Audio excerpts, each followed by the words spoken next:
Are we ready?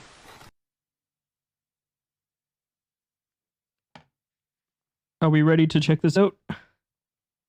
This is gonna be let's see, what time is it? Oh, this is gonna be a long one. This is gonna be a long one.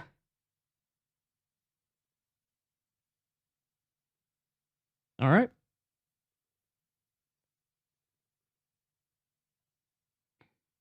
The new video from, well, it's been out for, when did he put this out? December. So it's the very end of the new year. Very end of the year. Okay. You guys ready? Let me...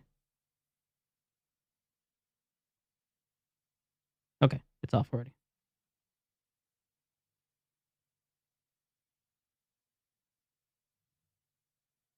Let's check this out.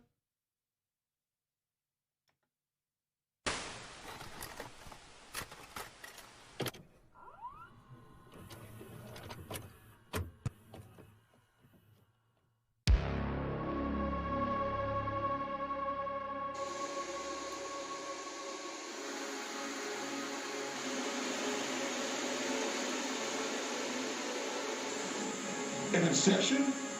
Sure, but the question is, does the international addiction to an internet game represent a danger? Maybe, but there is also no indication that anything can slow the explosive growth of the intoxicating game called World of Warcraft. The internet game. What the fucking pissing DKP miners? What the fuck was that shit?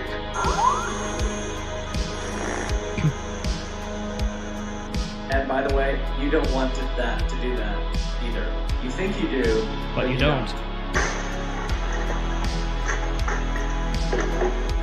You guys take care of us, man. Yeah, you guys really take care of us.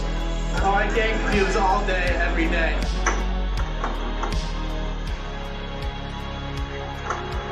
Incredible 16 hours a day. His mother says his personality has changed and that he's become moody and violent, and his addiction is tearing the family apart. But our actions are going to matter more than any of these.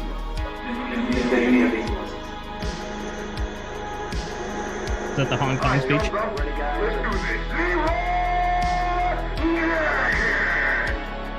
Oh my god, I just ran in. The power level where I basically get all the good loot and they get all the great experience.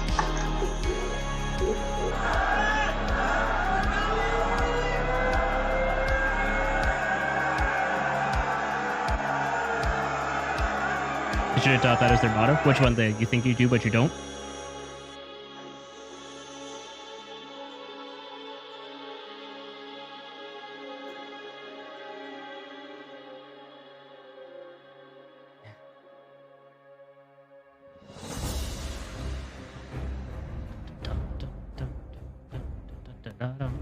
In the world of MMORPGs, you'll scarcely find anyone who hasn't heard of, if not played, the World of Warcraft. Released in 2004, it would quickly begin to make a name for itself, garnering worldwide praise for its innovation, accessibility, and the closeness to the community by its developer, Blizzard Entertainment. Both celebrated and condemned for its addictiveness, in the span of a few short months, it would not only become the most popular of the MMORPG genre, but also set the standard for all of those that would follow in its footsteps.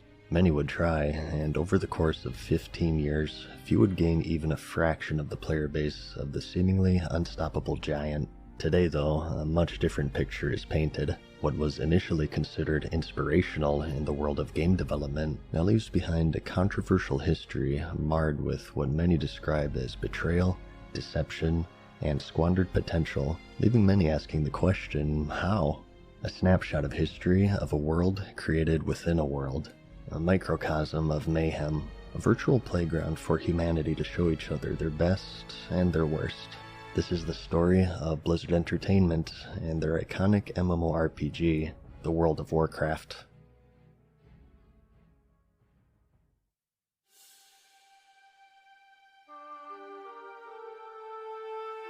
At the dawn of the new millennium, the online world was growing rapidly. The intellect of man and the advancements of technology combined had bestowed upon the world the creation of the internet by Al Gore. News of a new Star Wars movie was spreading, the storyboard for The Lord of the Rings, The Fellowship of the Ring had been completed, nerd culture was about to reach critical mass, and Bill Clinton did not have sexual relations with that woman. And so entered the massively multiplayer online role-playing game, or MMORPG for short. The creation of the first MMO can be traced all the way back to the 70s, depending on your definition and standards, as they would be text-based. Though they had existed for decades, it was only near the new millennia that they would attract a sizable player base. Although varying in implementation, they all shared the central idea of an online, persistent world to be shared with players from all over the globe. A genre unique in the sense that there is no planned end, no credits rolled, nor thanks for playing.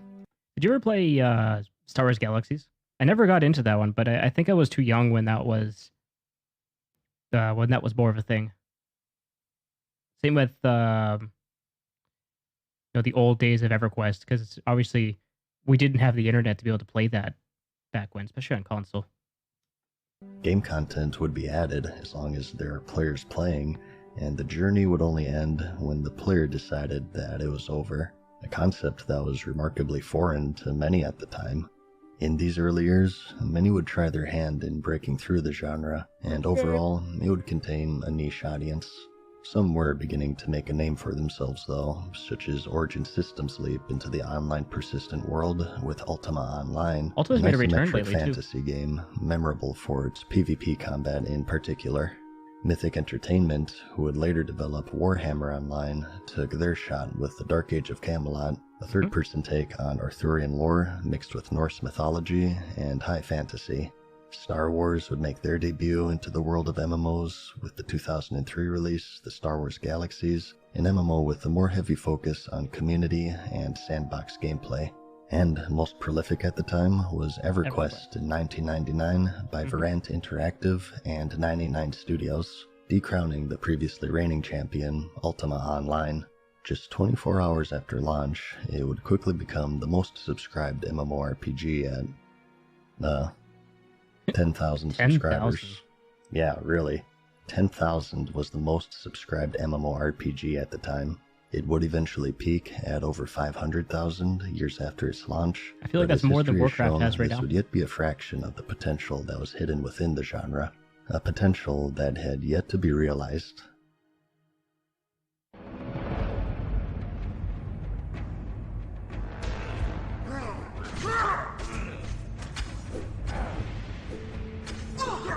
The MMO was on the rise, and the time to strike was nigh, and in the background, a beast was stirring, silently observing the strengths, the weaknesses, the successes, and the failures of the then relatively unexplored genre. Blizzard at this point already had established themselves as innovators with their Diablo, StarCraft, and Warcraft series, the latter being a real-time strategy game set in a fantasy world of orcs, elves, magic, and adventure.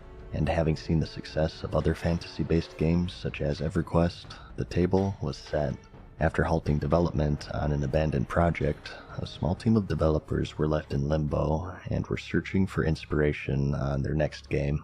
They had the IP in limbo. Oh, you can't see him. I'm in the way.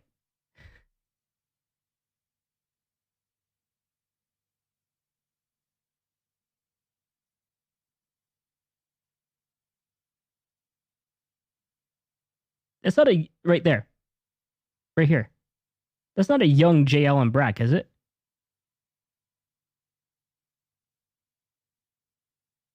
That can't be.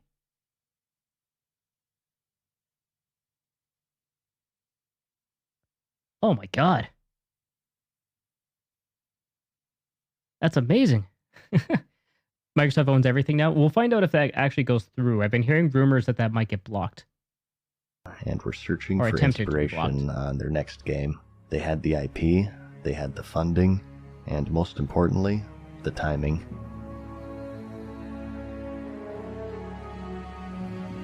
September 2nd, 2001.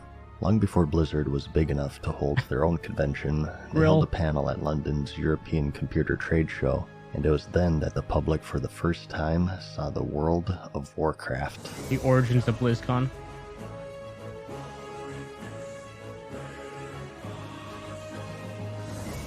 If I pay the courts, I wanted to go through. I think Phil Spector will become our new god. They made it clear this was not the sequel to the popular RTS series at the time, but rather something completely different. Players would transition from controlling pre-made heroes and progressing through a campaign to creating their own heroes and making their own stories. The game would be multiplayer on a massive scale, bringing together fans of not only the Warcraft series, but of MMOs as a whole. The reaction, however, was mixed. Some waited with eager anticipation, trying to imagine their beloved series making its leap into the massively multiplayer setting, and many were upset at the abrupt change of focus, preferring Blizzard to concentrate on what was proven to work, instead of taking a gamble into unfettered territory. The idea of paying a monthly fee to continue playing was a hard pill to swallow at the time, especially by Blizzard fans who had grown accustomed to the one-time purchase models set standard by the company. Work would continue on the project, however, and the very first interview would be claimed by the Computer Gaming World magazine.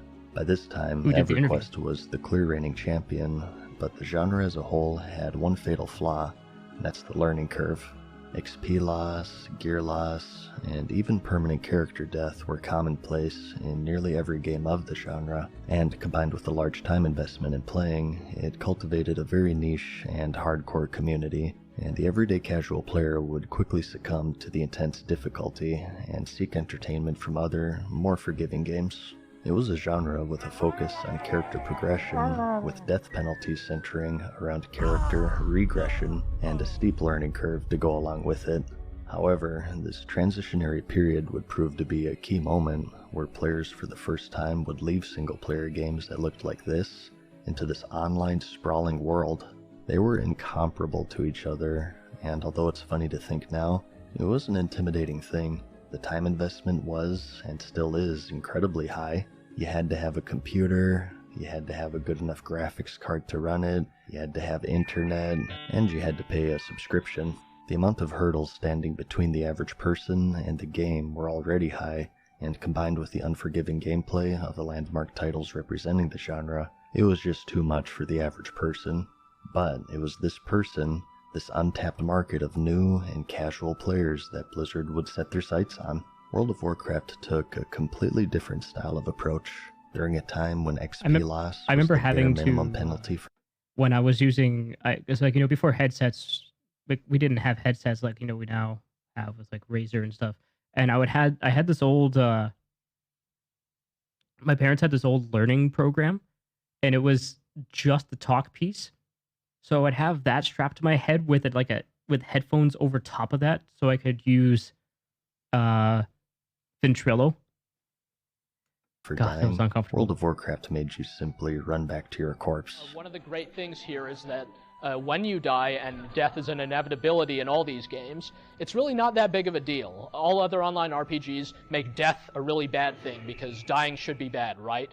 Well, in World of Warcraft, pretty much all that happens is you sit out for a bit. You respawn back at a graveyard, and you run and get your corpse, and you respawn. You don't lose experience points. You don't lose your items or any of that stuff. When hitting the max level took years in other games, World of Warcraft it took months for most players. And when systems were complicated and confusing, requiring external literature to understand, World of Warcraft systems were relatively straightforward, and when character stat and template choices were often permanent, World of Warcraft featured costly but reversible methods of character progression and customization. In other games, you had areas designed for large groups of high-level players, referred to as raids, but they were commonly out in the open world, which resulted in having to compete against one another for kill credit.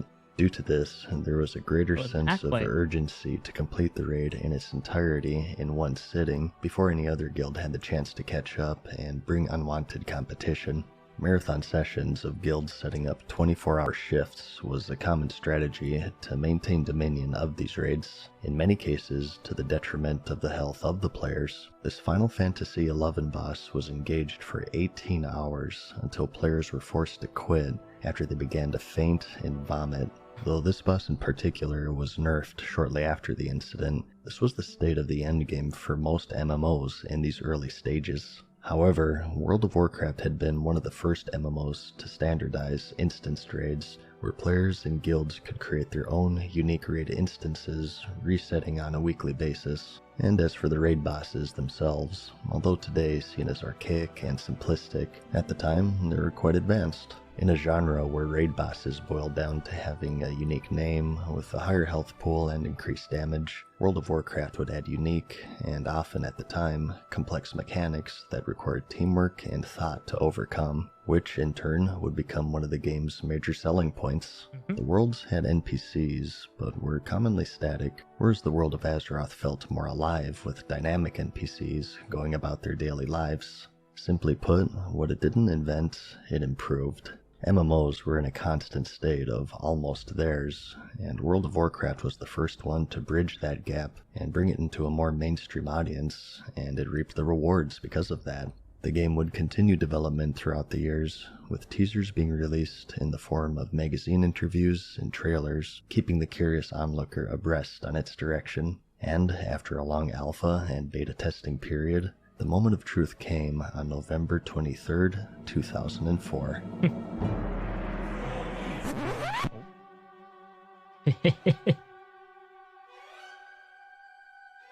Well, at least we know they fixed the servers by this point.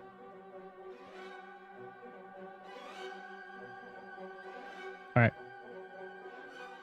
Its strategy of appealing to the casual gamer worked well. A little too well. Blizzard in no way was prepared for the frenzy of players eager to get into the world. Disconnects, lag, and rollbacks would persist heavily for the opening months, and still consistently through the next couple of years. Forums daily would be filled with outrage, demands for a refund, and even threats of lawsuits. The miraculous thing about it, though, is that it didn't even seem to slow its growth. The launch today is looked at as disastrous, and yet still, people came back again and again. How can a game that's playable maybe 50% of the time hold such a demand? Well, it's because it was that good. Years of development had paid off, as World of Warcraft quickly became a hit, almost immediately dwarfing all competition at the time and robbing them of their player bases. It was the vampire of the MMO industry at its release, and it would suck the life force out of every single previously mentioned staple of the genre. But there was one unfortunate thing. The unfortunate thing was it launched right when WoW launched. Oh. So WoW brought the whole industry down, not just us. Every online game out there went down as soon as WoW went out. WoW was like a huge succubus of players went over there and drove into WoW. And it drove all our numbers down. 60 levels of progression and a world of challenges awaited the eager player base. Except I know this was during a time when, well, maybe not quite. I think this maybe started a little bit later, where people were really big on having just one MMO to play and only one. And if you played something else, you know what I mean? Like there was no cross between them. Today's world now, it's a bit different. You know, you can play Final Fantasy XIV, you can play World of Warcraft, you can play, I don't know, Rift, if people remember that game. But jumping around them isn't as big of a deal. Back then, it was just, yeah, everybody stormed over to Warcraft, and then that was it. And there would be many landmark moments just waiting to be claimed. Players rushed to the max level, and the title of the world first level 60 went to a player named Zenith, a troll rogue on the Stormreaver server on December 3rd, 2004, a little less than 2 weeks after release. Which is insane. By today's standards, incredibly slow, but back then, a no-life nerd, as onlookers weren't shy of expressing. 2 weeks On when you didn't know January what you were 30th, doing. 2005, the game would see its first raid cleared with the death of Onyxia, taken down by the Guild Ruined on the Proudmoore server, and many players for the first time got to see the famed epic quality items that she hoarded.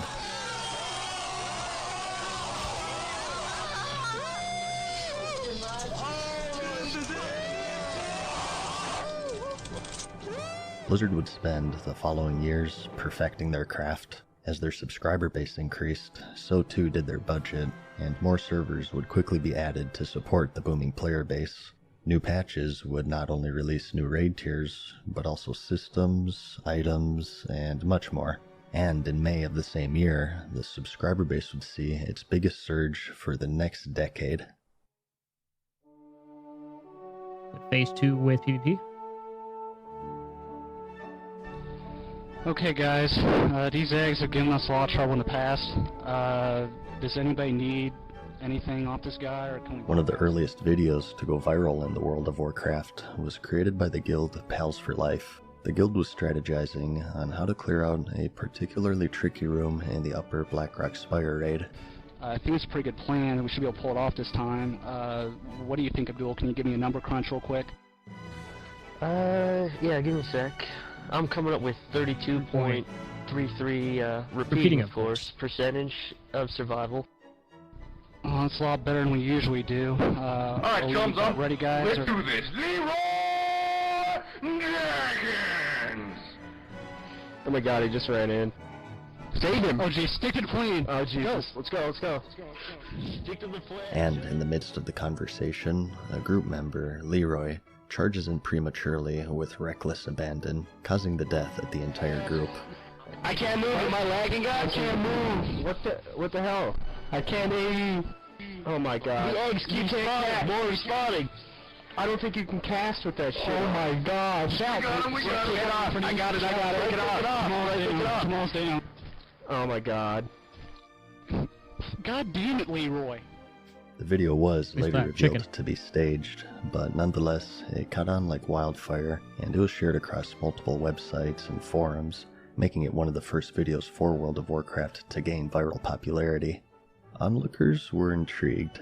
Word of mouth proved to be a prolific advertising vehicle for the game. It's hard to say today just how many people watched the video, as some of the uploads have been lost. The original upload on Warcraft Movies today sits at nearly 19 million views, and the original YouTube mirror reached at least 46 million before it was taken down.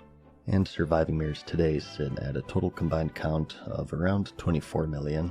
Regardless, it's by far the most viewed Warcraft-related video, even to this day, over 15 years later. I believe that. It was so popular, in fact, that it was later featured as a question in the trivia show Jeopardy! Just a few months later in November. This role-playing game, out in 2004, returns to the world of Azeroth, where heroes like Leroy Jenkins do battle. And that would be the world of Warcraft. Pathetic. Oh my god, the bodies. I can Leroy see the craze leg. wasn't the only phenomenon to spawn from the game, though. September of 2005 saw the release of the Zul'Gurub raid, the final encounter of which was a boss named Hakar. He had an ability called Corrupted Blood, which dealt some damage to a player, and if they were to stand too close to another, it would spread to that person. In a contained environment, it's just another raid mechanic. That is, until one player, intentionally or otherwise, managed to create a virtual pandemic that spread across every single server. The mechanic had one fatal flaw. By getting a pet companion afflicted with the disease and then dismissing it, it would persist when the pet is summoned once more. This person did just that, but in a crowded area, and spread the affliction to every nearby player and NPC, and as long as there were living hosts, there was no escape. Entire cities became infected by the plague. It's amazing. Word quickly spread, and other players intentionally started spreading the disease. Ironforge, Stormwind, Orgrimmar, every major capital city was a death hub, and was uninhabitable by lower-level players. The spread would continue to go on for days, until Blizzard eventually hotfixed the disease, but the resulting chaos remains to this day to be one of the most memorable moments in the game's history, and has even been used in real-world research of the spread and reaction of contagious diseases.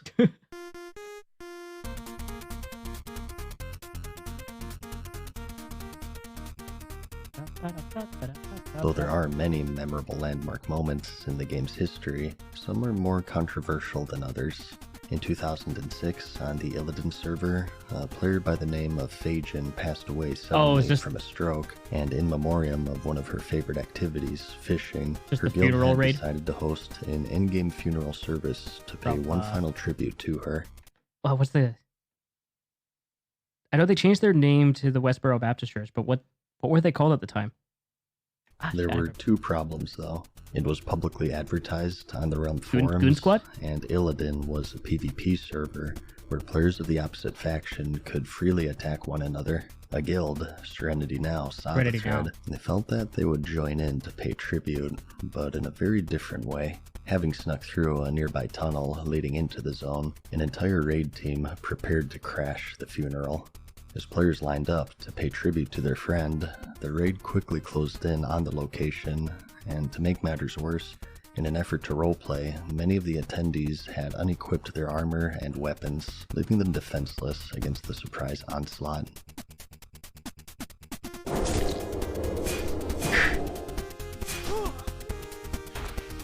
The funeral was quickly and easily dispatched. Serenity Now would become infamous on their server, and the crash still stands today as one of the most controversial in-game events in its entire history. All of these moments serve a crucial role in the telling of the history of the game, and they would serve as a reminder of the reasons why it became such a success. It's due not only to its own merits, but perhaps even more drastically by the community that the world of Azeroth was comprised of. This world, however, was about to change. Was the announcement of Burning How many of you have played World of Warcraft? Oh, maybe not. Due to the success of World of Warcraft, Blizzard for the first time held their own event. Oh, BlizzCon. A convention centered solely around Blizzard games named BlizzCon. This was, and remains to be, a unique aspect of the developer to hold a personalized convention tailored to their products. A form of celebration of not only the games that they're creating, but also the already massive community that they built. Chris. The strong focus on the community would be something that Blizzard would become known for, and it created a loyalty of sorts from the players. It felt like it was more than a game. It was a community of people sharing their combined love and passion for the worlds that they created. You guys take care of us, man. You guys really take care of us. Diablo, StarCraft, Warcraft. Fans from around the world would plan vacations around it.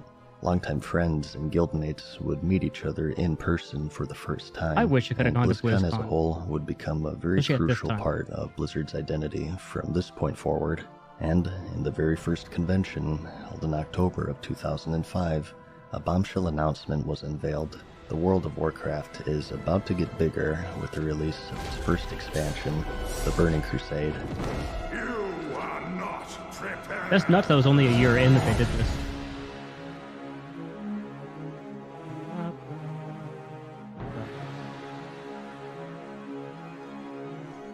The expansion boasted what players had come to expect from the world of Warcraft and more.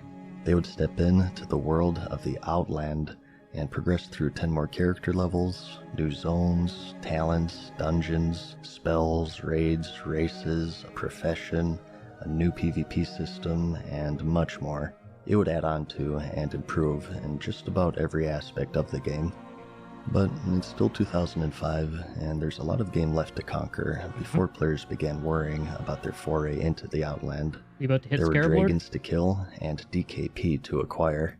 Oh, gotcha. Odd groups got to left, even groups got to right. That means 1, 3, 5, 7 left, 2, 4, 6, 8 right. In the game, you had casual, hardcore, and everything in between, and there were some who took it even further beyond. No reason to lose main tank, and I am blaming you, because I blame I can fucking do it, everyone can do it. Do it right. This is bullshit. Videos of a more serious or angry nature would start to spring up at this point. Those of raid leaders chewing out members for failing and properly performing the mechanics of a boss fight. Well, Crush him was fair than turret. who the fuck was that? Crush him! What the fuck? Whelps!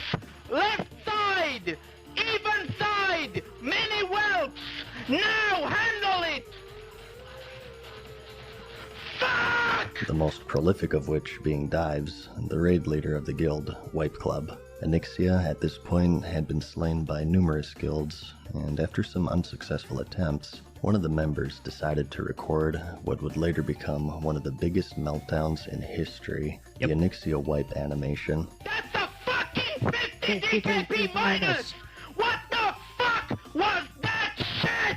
Much like Leroy, the animation would quickly become popular, and it highlighted the frustrating side of coordinating 40 people and clearing the challenging raids. Don't play like you're just fucking going through the motions. You'll get your goddamn loot eventually. Oh, damn it! Fucking bullshit! Yeah, I know. Well, we're all gonna get attacked because we have no warlock here. Nice job, you fucking idiots! Hey, shut the fuck up!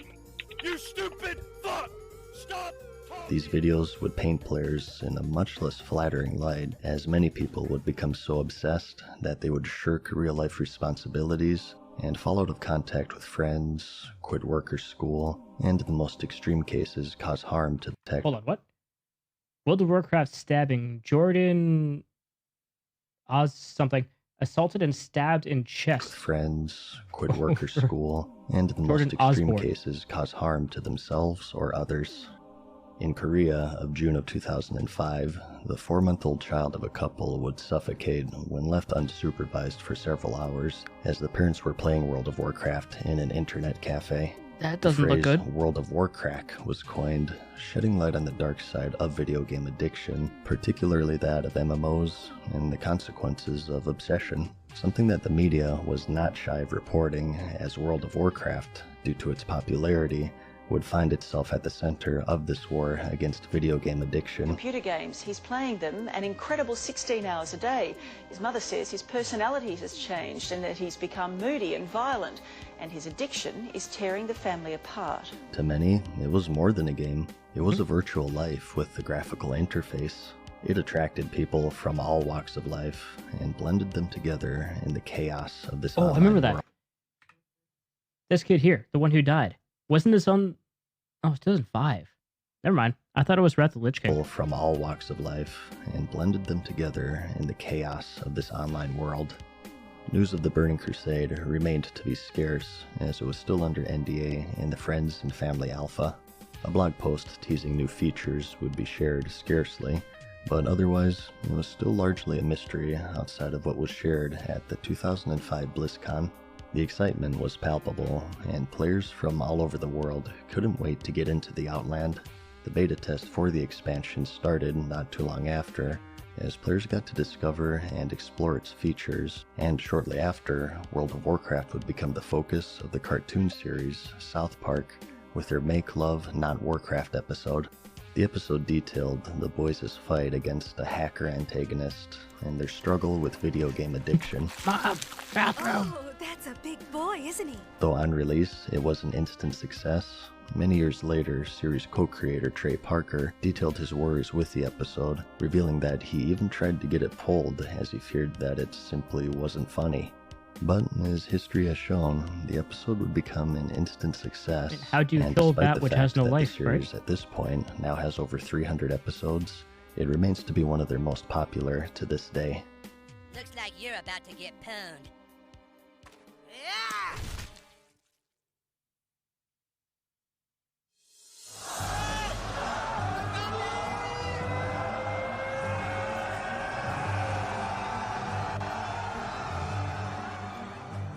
January 16th finally came, and it marked the beginning of a new era, the official end of vanilla World of Warcraft. People lined up outside of stores and tents in the freezing cold, launch parties were held, and the community was stronger than ever and pulled together with their one shared trait, their fear of women. Their collective love for the game. At this point, it had amassed roughly 8 million subscribers by the expansion's release, never once reporting a loss, and holding on to the lion's share of the market. In the background stirred some serious competition, however. Mythic Entertainment, who developed the Dark Age of Camelot, sought to compete against Blizzard with an MMORPG adaptation of the renowned Warhammer series. Due to its similar fantasy setting, holding orcs, magic, elves, and wizards, many thought it to be the direct competitor to World of Warcraft, and deemed it to be one of the first of many would-be WoW killers during the time.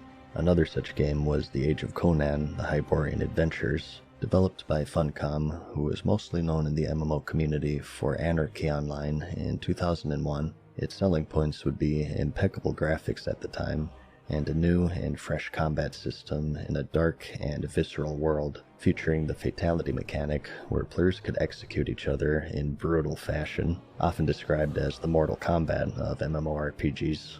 And The Lord of the Rings Online by Turbine was also in development, That one's an still MMO going. of one of the most celebrated franchises in nerd culture history, certainly posed as a serious threat to Blizzard at the time. Though these contenders would be far off from release, the competition was beginning to get fierce, and to stave them off, the Burning Crusade had to be as exceptional as its predecessor. Months and months of doomsaying was put to the test. Did the Burning Crusade kill the World of Warcraft? Of course, the answer is no. The expansion was a major success, and the subscription base rose even more rapidly as players explored the dangerous reaches of the Outland. Give me a quick second. I need to close my window. It's fucking cold.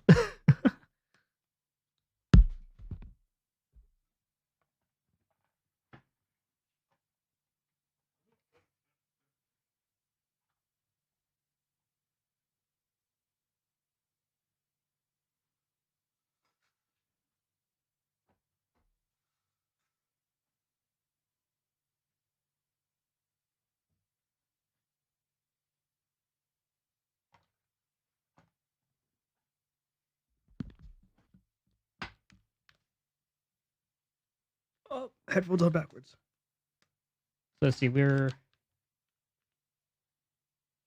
just barely past a quarter. All right.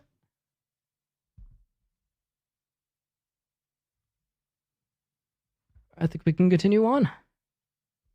The classes evolved, and the gap between them was lessened, while still retaining the features that made them special. The raids were more challenging, the bosses more complex, and offering more to conquer to the ever-growing subscriber base. And the raiding scene itself proved to be even more difficult for players than what they had encountered in the base game, with many lists today naming a plethora of Burning Crusade bosses as the hardest in the game's history, even over 14 years later, with some of them going unkilled by 99% of the player base until Blizzard intervened themselves to make them easier. The expansion today is remembered for having an extensive process for gaining entry to the raids called Attunement. A large series of story-based quests served as an alternate form of character progression, and players would rarely find themselves with nothing to do. The PvP system had evolved to be more competitive with the new arena mode, where players create custom teams and battle in small skill matches to the death, setting the stage for future competitive events in Blizzard's attempt to gain a foothold into the growing esports scene. I always the love Alliance, for the first time, got to Warcraft experience chair a set. new class to them, the Shaman, Warlock and for chair the set. Horde, the Paladin, both with 2 new races added to the game, the Draenor and the Blood Elf. 5-man dungeons rose back to the forefront with the advent of the more challenging heroic difficulty. The expansion was packed with features and upgrades in its design, and stands as one of Blizzard's most critically acclaimed releases even to this day.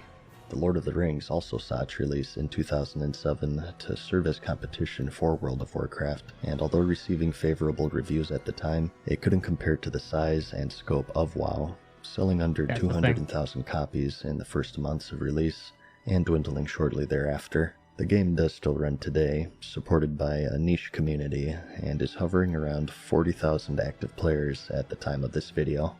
So, the Burning Crusade pressed on, undaunted, and in the following BlizzCon in August, the next expansion, The Wrath of the Lich King, was announced. Man, that was so hype when that happened. I can't remember. We were definitely in high school at this time, because I remember I stayed home on release day for Wrath.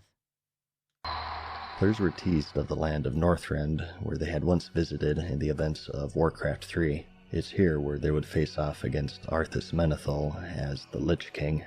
10 more levels, a new class, the Death Knight, new zones, and siege vehicle combat were just a few of the many new features teased at the convention, and due to the success of the Burning Crusade, there was little question if it would be just as good. 2008 came, and on the one-year anniversary of the release of The Burning Crusade, World of Warcraft hit a landmark 10 million subscribers, absolutely dwarfing any and all competition. The up-and-coming contender, The Age of Conan, saw its release in May of 2008 and received generally positive reviews by the media, and had sold over 1 million copies by the end of its release month, though ultimately, the game had failed to retain this impressive surge of subscribers. Looks a lot like New World, kind of, doesn't it? Though reviewers worldwide had praised the game, the player base condemned it as being unfinished and rushed, as subscriptions quickly declined, and just 1 year later, Funcom would perform a fatality on 31 out of its 42 servers. Much like The Lord of the Rings Online, the game still holds a dedicated yet niche following, by and large falling short of being the WoW killer that many predicted that it would be.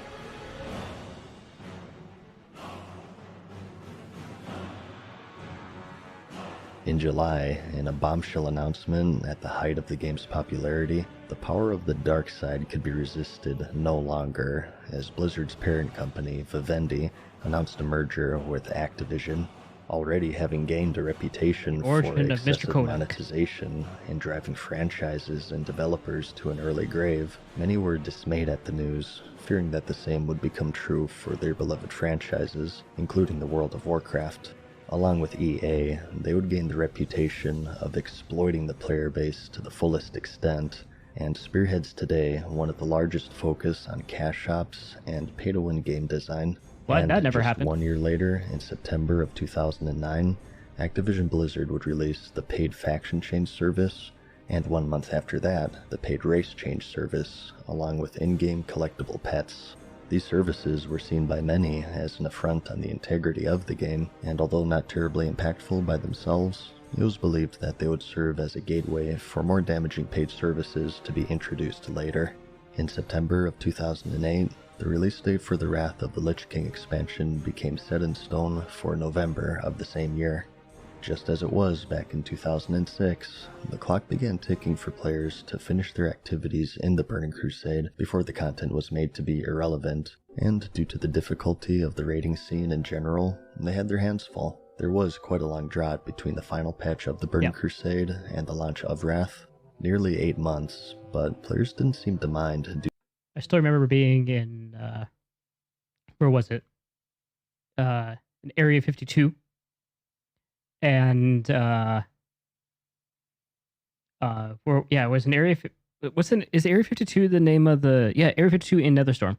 We're in Area 52, and I had my Draenei Shaman because at the time for Burning Crusade I switched to Draenei Shaman, and we were standing on like the dirt road path, and I was standing on one side of the road, and my character's name was the neutral town, and I was standing on one side of the road with my character's name Avanthian, and then on the other side of the road was a Blood Elf Paladin who just happened to be standing on the other side of this road with the exact same name as me, except it was Avanthium with an M on the end.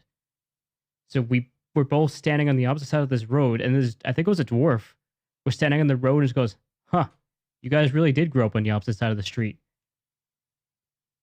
It was a weird moment. It was weird. Due to the success and lingering challenge that the expansion had to offer. Those who thought otherwise, though, sought to fill in this void with the release of the highly anticipated Warhammer Online, which saw its release in September. But was it enough to succeed where the Lord of the Rings Online and Age of Conan failed? The game saw similar numbers to the Age of Conan, selling 1.2 million copies at launch and starting off with a solid subscriber base of 800,000 players. But similar to Funcom's debacle, it simply wasn't ready. Performance issues overshadowed what could have been a great experience, and players that have grown accustomed to World of Warcraft's finely tuned and polished combat system immediately noticed a lack of fluidity with its gameplay. But even games today struggle with that horrifically. And the new MMOs that come out, you can't compete with Warcraft's fluid motion. Even FF14 doesn't compete with it. Like, you just can't. Additionally, the game would suffer from major scandals, such as erroneously charging subscribers for years of game time in a single day, with some racking up charges and overdraft fees into the thousands. Similar to the Age of Conan, Warhammer failed to retain this early surge of players, and servers were shut down, and the subscriber base dropped even lower than that of their 2001 MMO, The Dark Age of Camelot. The game officially shut down in 2013, but many deemed it to be truly dead just 1 year after its release.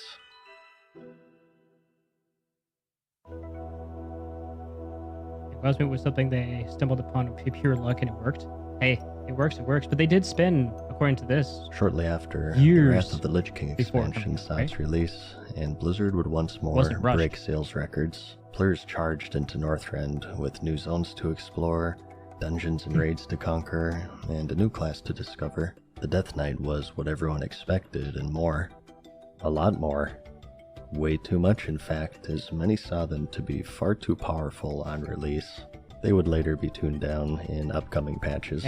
The original version of Anti-Magic Shield, as the achievement system was implemented, and players could collect points, titles, mounts, and more through this new feature aimed towards completionists. It would receive positive reviews of its many new features and improvements, and the subscriptions continued their upward trend, eventually peaking at 12 million.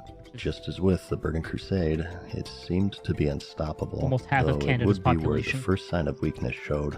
Through the numbers that have been made public, there wasn't a single moment where Wrath had lost subscriptions between reports, but it was also the first expansion where they had stopped gaining subscribers, as they hovered around 11 to 12 million throughout the course of the expansion, and as shown, it wasn't due to any of these would-be WoW killers.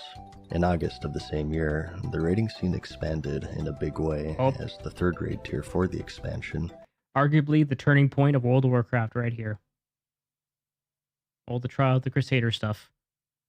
The Trial of the Crusader would release with the heroic difficulty setting. Previously, if players saw an extra challenge with the encounters, they could impose boss-specific hurdles or restrictions upon themselves for bonus loot, achievements, and bragging rights. Players would now instead toggle this optional difficulty setting before entering the raid, and every boss within would deal more damage, take more damage, and gain extra mechanics in exchange for better quality loot. I do like the hard mode. This, along with the mythic raiding mode to be introduced later, would become a landmark change in the core design of the game, aimed to increase accessibility by greatly lowering the base normal difficulty and funneling those seeking a greater challenge into this optional difficulty setting. This change in design would later be accelerated in the next expansion, the Cataclysm, which would be unveiled in BlizzCon 2009. That will very literally change the face of the world of Azeroth as you know it. I liked the difficulty of Cataclysm raiding. I give you World of Warcraft Cataclysm!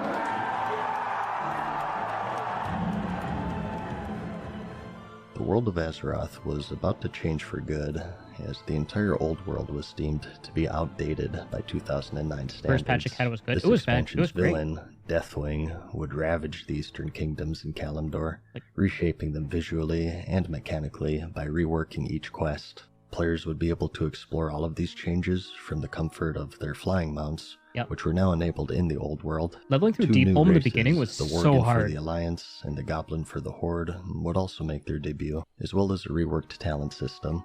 The game was to go over its biggest makeover to date, and whether it was for the better or worse was yet to be seen. But I do get why they changed marked it. the month of another hallmark feature being added to the game, the Dungeon Finder. No longer did players have to travel the world to run to their favorite dungeons, as this tool matchmaked them together and teleported the party directly to the entrance. At the time, this feature was received with overwhelmingly positive feedback and a welcome quality of life improvement.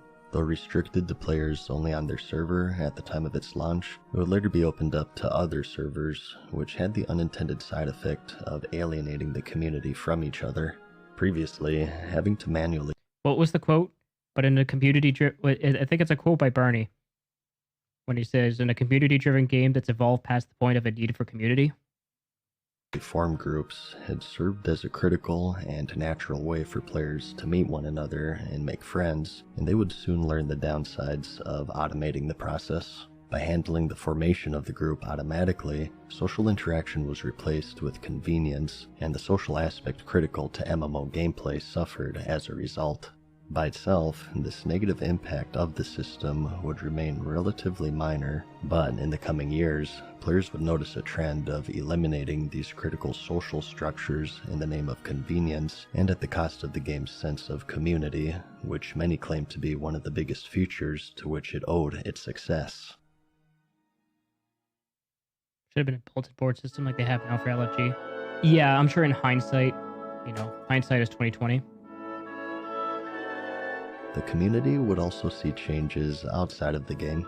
In July of 2010, Blizzard unveiled their new Real ID system, where their supporting forums for all of their games, not just World of Warcraft, would no longer display character names when posting, but rather... Wait, is this an original post by MadSeason?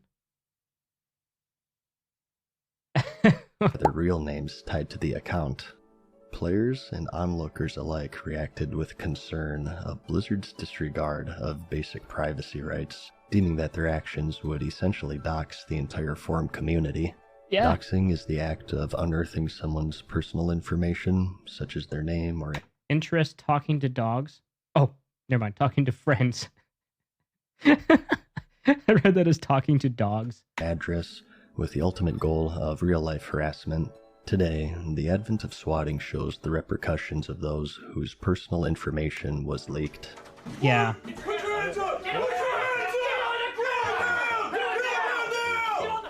For a company to do the work for them was seen as extremely dangerous. Flame wars and online disputes, past, present, and future, would serve as vessels for real-life harassment, they argued. They stated that the reason for the change was to cut down on forum trolling, their logic being that if someone's real name was tied to their post, they'd think more carefully about how they treat others, and that, quote, removing the veil of anonymity, typical to online dialogue, will contribute to a more positive forum environment and connect the Blizzard community in ways that they haven't been connected before. Okay, this sounds like it was originally made by people who are kind of like when you have like Congress and Senate today, when you have old people who don't know how the internet works. That's what that sounds like. This was made by some higher up people who don't know how the internet works and just don't understand what could go wrong. Another community manager put it to the test, and in an effort to quell the players' fear, he posted his real-life name.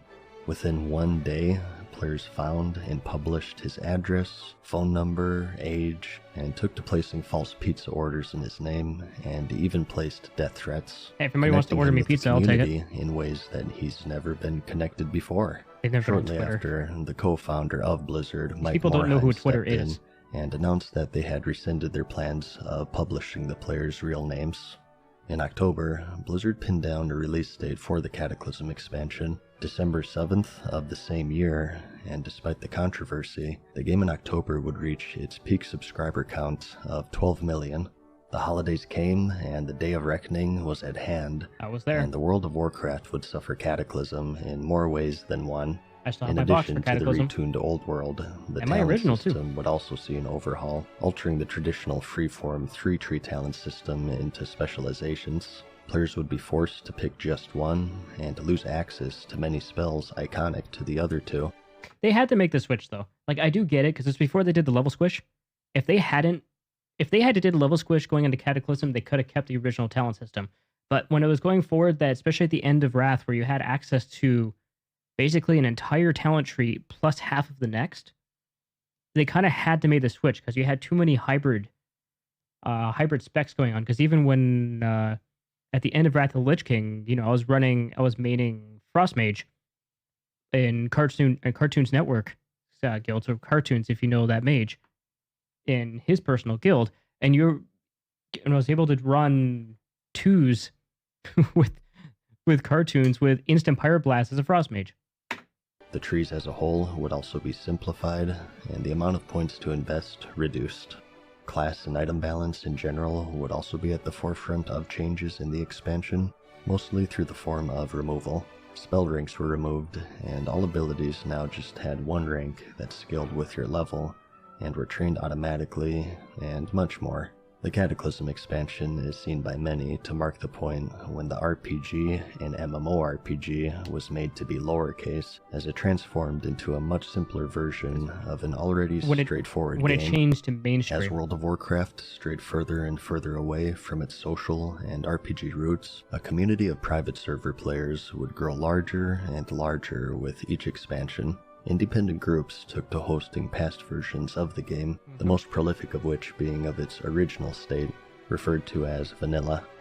Though its beginnings were humble, this private server community would eventually grow large enough to become a problem for Blizzard, and they would find themselves embroiled in legal battles to protect their IP from infringement, and would eventually influence a major developed project many years later. What was the name of that? Regardless, it showed once more that they had no difficulty in selling expansions, as once again, they broke their own sales record with Cataclysm, selling a staggering 3.3 million copies on release day. But unlike the previous expansions, they had not seen an overall increase in subscribers post-release, instead remaining steady at the 12 million mark it had been stuck at since the beginning of 2009. And for the first time since its inception in 2004, the World of Warcraft would see a loss in reported subscribers. In fact, Cataclysm would fail to gain subscribers in a single reported quarter in its near 2-year run, discounting the release of the next expansion, The Mists of Pandora, which would be announced in October.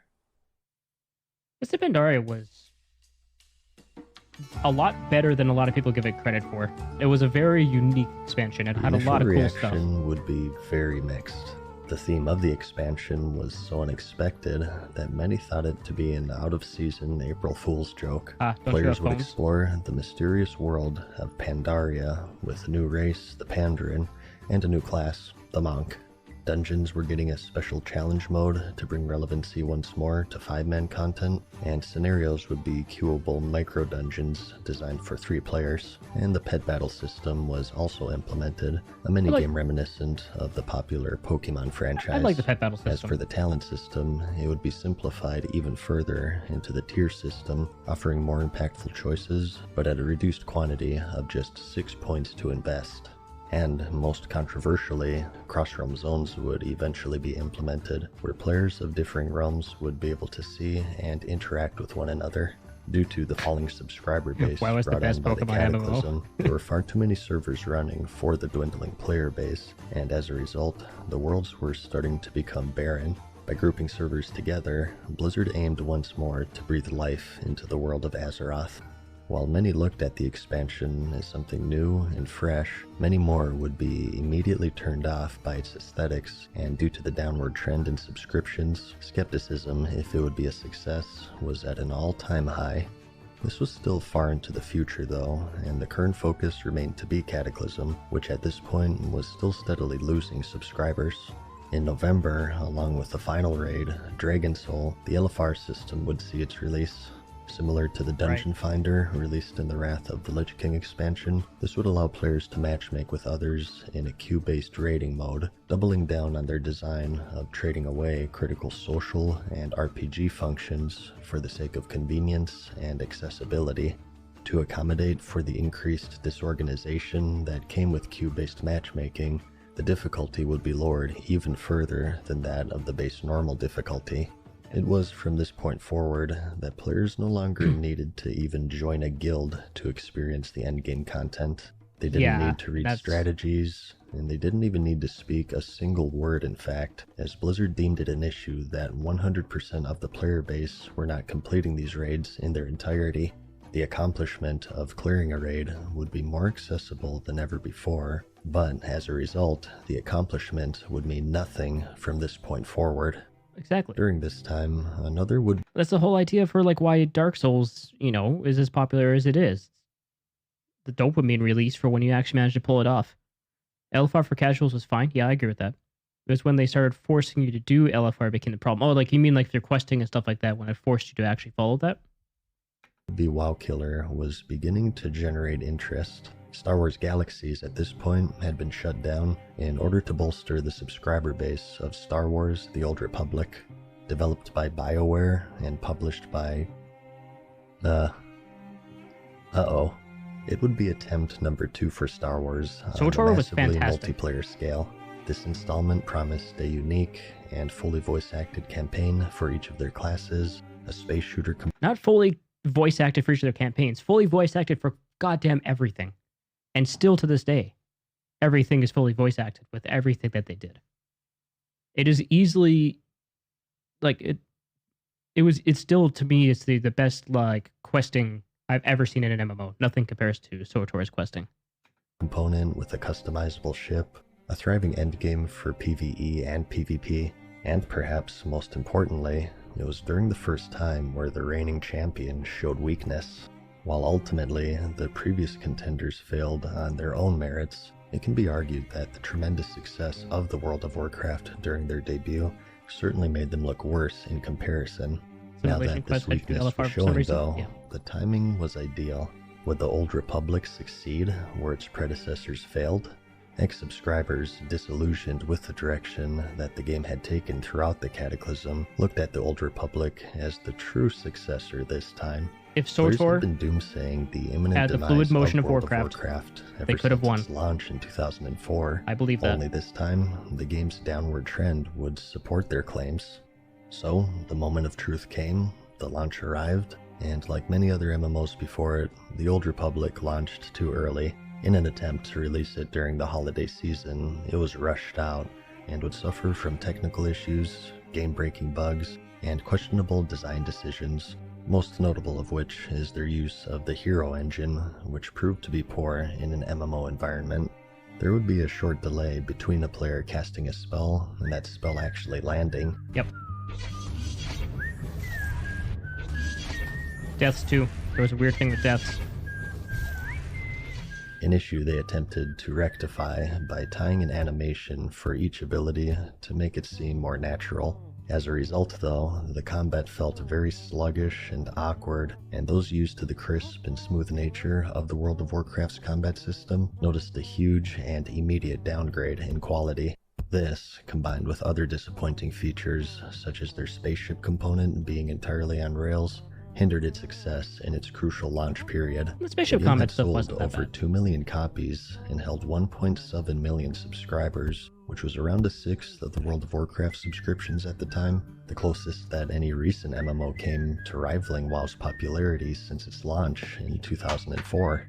But much like the Lord of the Rings Online, the Age of Conan, and Warhammer Online, the Star Wars The Old Republic suffered a similar fate, and the subscriptions quickly plummeted. Not even 8 months later, it would convert to the free-to-play model, often seen as the death sentence of MMOs. Still going. Today, the game holds a total of 5 servers, once again coming nowhere near being the WoW killer it was predicted to be. They kept going with their expansions though, and they didn't give up on their writing and the voice acting. It's still decent. I think there's an expansion coming out soon next year too.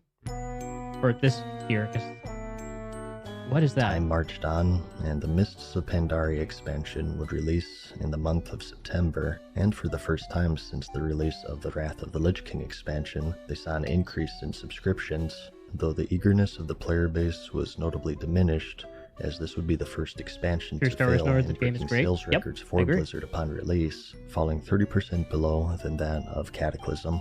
Barring this initial surge, they would be unable to halt the downward trend that had begun since the launch of Cataclysm, as subscribers would quickly drop from 10 million at launch to 9 million, then 8, and around 6.8 at its lowest point, a drop of over 30%, and the players were starting to feel the effect of a world that grew less active with each passing day. Crossrealm officially saw its release, which would make the world seem sprawling once more, but once again at the expense of the server's community, which would be present only in name from this point forward. Seeing the same players and guilds on your server consistently turned out to be an integral part of establishing a community that was only realized once it was taken away.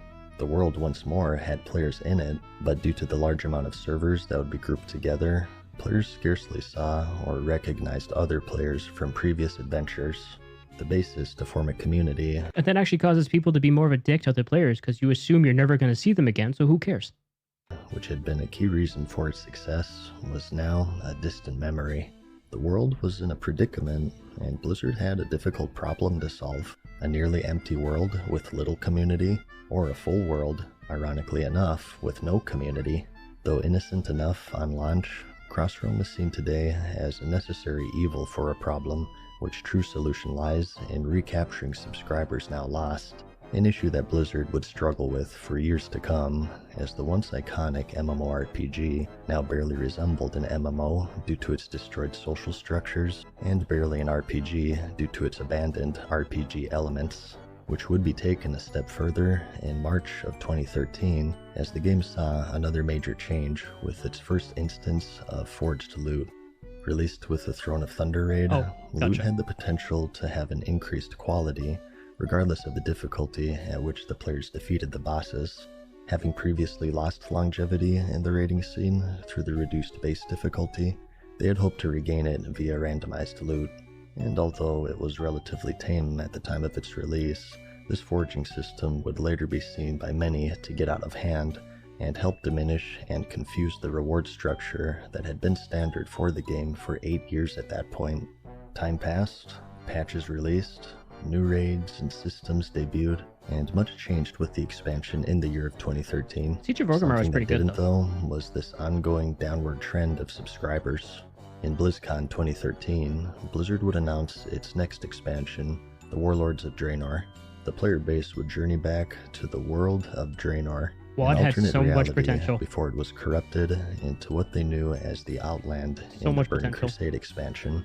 It's here where they would establish forward bases, known as garrisons, and launch a campaign against Garrosh Hellscream, the leader of the United Orc Army known as the Iron Horde, who are set to invade the Pandora had great dungeons and raids, 100%. I think people misremember how actually decent MoP was. Like, it wasn't bad. It was actually kind of great. Also scenery too, it was beautiful. And then WoD, you know, the WoD for what could have been. I think if WoD was able to be what they said it was going to be, it, you know, it would have been great. But the land of Azeroth. At this point, the private server community had gained considerable traction as players yearned for the game that had originally captivated them, and were becoming more and more unruly as the retail version strayed further and further away from its roots, and they began campaigning Blizzard to officially develop and support this past version of the game. In a Q&A panel during the convention, one such player asked for an official answer on the possibility of a legacy server. You think you do, but you don't. Was fielded by J. Allen Brack, at the time a production director for World of Warcraft, and he delivered this now infamous answer. Have you ever thought about adding servers for previous expansions as they were then? No. And by the way, you don't want to do that either. You think you do, but you don't. Remember when you had to like spam cities and say need a tank, need a tank, need a tank during the Burning Crusade days? You don't remember that because now you just push a button that says go to the dungeon. You don't want to do that.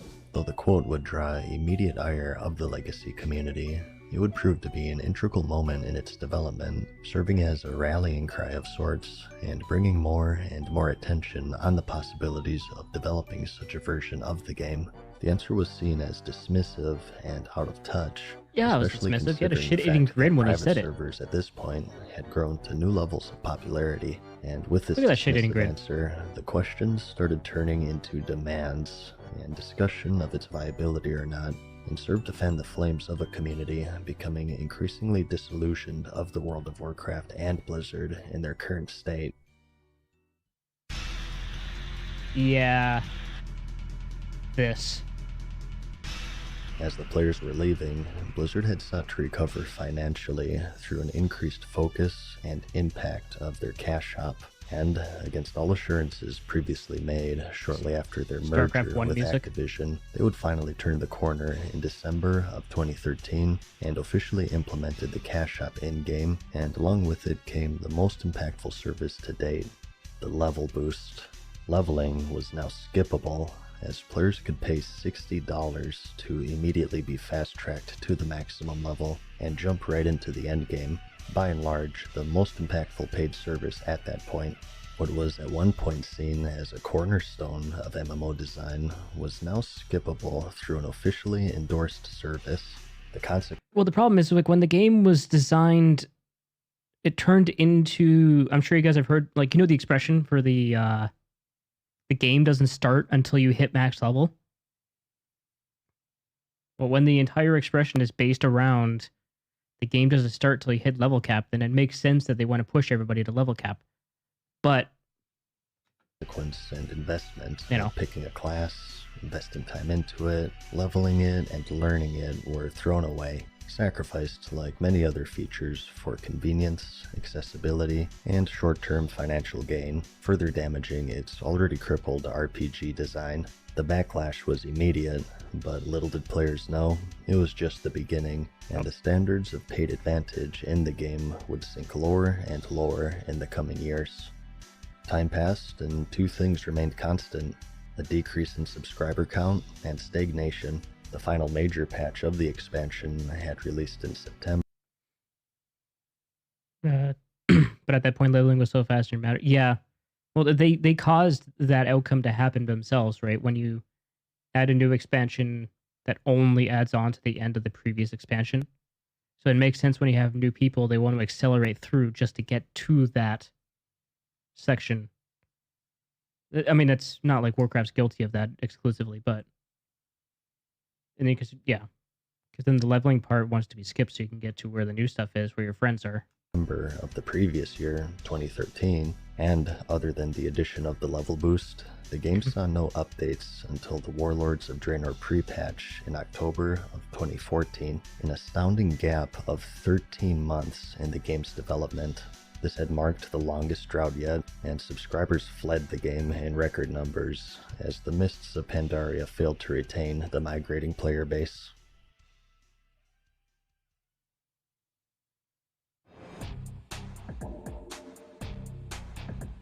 November came, and with it, the launch of the Warlords of Draenor expansion. Despite the game's troubles, a combination of marketing and hype led to a rather successful expansion launch sales-wise. Over 3.3 million players had expansions in hand, ready to step through the Dark Portal for a second time. Subscriptions skyrocketed to 10.5 million, the highest it had been since the launch of the Mists of Pandora, and it holds the record of the largest surge in subscribers for expansion launches. Though unfortunately for Blizzard, history would repeat itself in more ways than one, as once again they had failed to retain this boon as problems soon arose after launch. Oh, that's nice. Every fucking server that I even play on is offline. Oh, yeah. It looks like mine aren't the only ones. They had come under a DDoS attack, as their servers were flooded with artificial traffic until they shut down from the strain.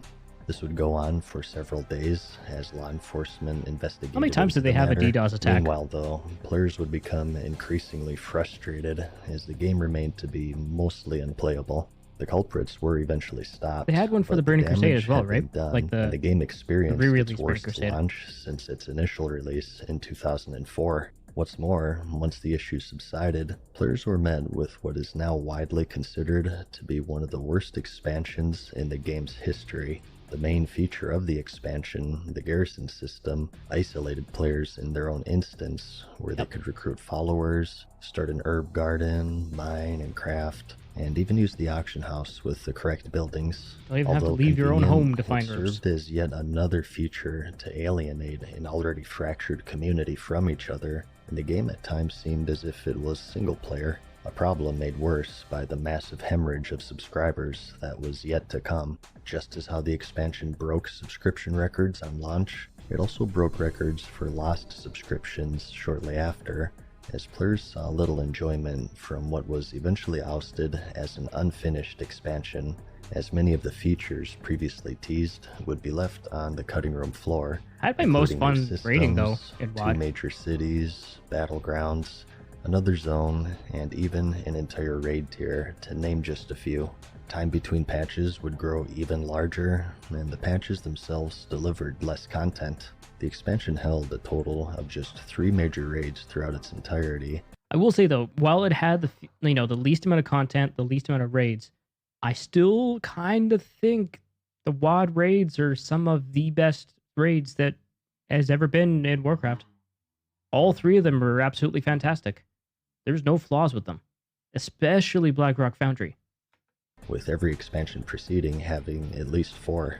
The combined effect Content of ahead was too instanced ambitious. garrisons and players flocking away made the new world seem dead. 100%. And so, more and more servers would be connected to each other in an attempt to bring life back into the dying world, as subscriptions plummeted to an all-time low since its initial rise in vanilla at 5.5 million.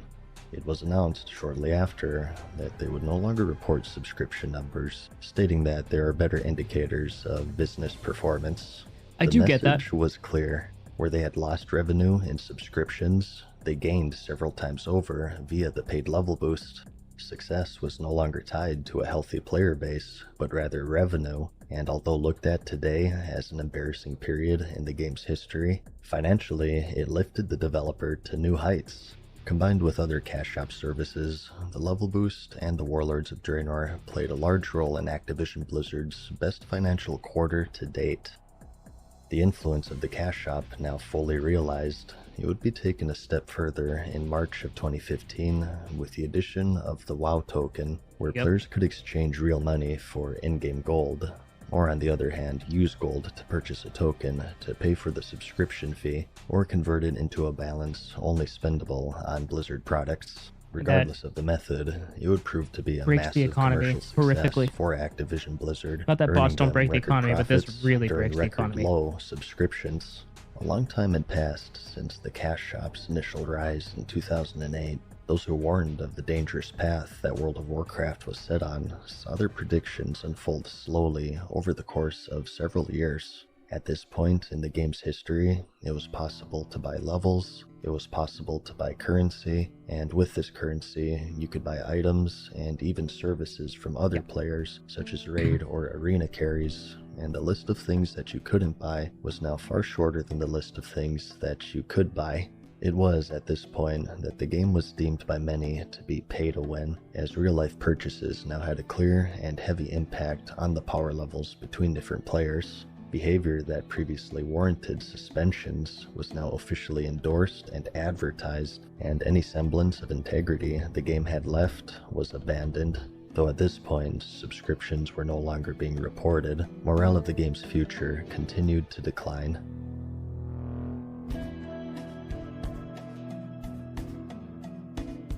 In August of the same year, at the Gamescom convention, the next expansion, Legion, would be announced. The long-lost Broken Isles were discovered, and the Orc Warlock, Gul'dan, unleashed a second burning crusade upon Azeroth.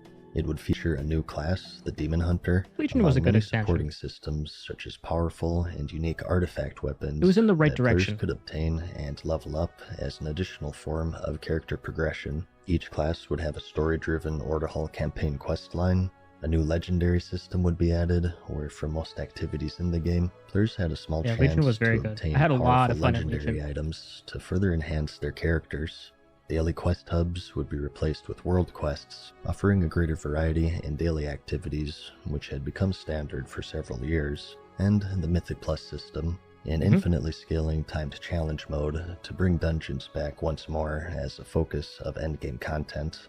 After the Warlords of Draenor, the confidence of the players was at an all-time low, and many would hope that Legion would be the expansion to redeem it.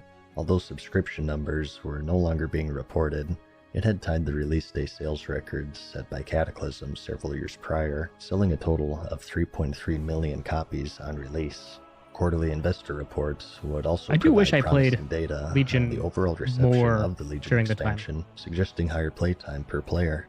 Mostly due to the success of its major features, the expansion as a whole proved to be a much-needed recovery. Yep. The Order Halls, being public locations that players shared, served as a base of operations. My only gripe with the Order Hall campaigns was the fact that they gave most players access to these supposed to be one-of-a-kind items that were so lore-heavy, like giving the Paladins Ashbringer and all that kind of stuff, where these are supposed to be one-of-a-kind items, and then you have 37 Paladins all with Ashbringer running around. Is Paladin Ashbringer or is that Warrior? I can't remember. Either way, it doesn't matter. My point still works. These are supposed to be one-of-a-kind items, and then it just kind of nullified the significance of these massively lore-heavy items. But yeah, Legion as a whole was fantastic. I do wish I played more when it came out. I played in the beginning of it, and then I kind of dipped off halfway through. I didn't play through the Argus campaign when it was relevant. But, oh well. And unlike the previous garrison system, it didn't harm its own social aspect. World quests, compared to the old daily hubs, offered much needed variety in players' daily activities, and Mythic Plus I liked the activity, as players enjoyed the timed, daily quests were really cool. challenge that they provided. And then you have its BFAs. features were received well, and with the solid Another rating turtle has seen made it to sea. support it, it's generally looked back at favorably by even the most embittered fans, with its criticisms primarily being drawn from its reward structure. Finally confronting the Legion works so well due for to their expansion. low drop 100%. chance and high impact on gameplay, would be a source of frustration, so much so that they would receive a rehaul late into the expansion where players could purchase specific pieces with a new currency. And similarly, the forging system also contributed to this atmosphere of luck by holding too much power in character progression. At this point, it was called Titan Forging, which had a much larger eye-level range compared to the more tame Thunder Forging first introduced in Pandora. Items could roll up to 60 eye levels higher than that of their base. BFA and Shadowlands didn't have the story base. 100%. There wasn't as much backstory with it. Like, I understand that for BFA, they wanted to base it more in a grounded scenario, but Blizzard's not the best at storytelling anymore. They're just not. So then it suffered, and then you had all the weird decisions, like the weird Sylvanas decisions, because there wasn't a lot of lead-in for why she did what she did. And then Shadowlands is Shadowlands. But, like, the other thing, too, is, and the only major character they had in BFA being N'Zoth, and then he just kind of appears and then vanishes. He just kind of dies. I still want to go into the disillusion that BFA and Shadowlands didn't actually exist. We're all inside N'Zoth's fever dream, and we wake up from the end of Legion into a Void expansion. Which made it possible to obtain mythic rating quality gear from even the most mundane activities. World of Warcraft and MMOs in general already have a high amount of luck tied to progression, but this added layer of needing the right piece to drop, and for that piece to Titan Forge, shifted the reward structure further from time investment to blind luck, and combined with the legendary system, many players would liken the expansion to a slot machine. Though overall, Legion would be received quite well, it was met with troubling news from within. Senior Vice President of Story and Franchise Development, Chris Metzen, who had been with the company for 23 years at that point. Oh, wasn't young Jan Albrecht, that's young Chris. Had announced his retirement, citing burnout, panic attacks, and the desire to spend more time with his family as the primary reasons for the decision. Okay, I didn't know about that What part. a casual. Having been one of the most public-facing figures and a primary visionary for the World of Warcraft and the characters who inhabited it, it was seen as a tremendous loss, with fans and co-workers alike commenting on his influence on the franchise. Along with this newfound growth of... But with him leaving, it was exactly when you can see the story progressions change for the worse. Of Legion, the private server community had also been thriving, and in 2016, it was larger than it had ever been at that point, with most congregating to a server named Nostalrius. That's the name of it. So many goddamn people.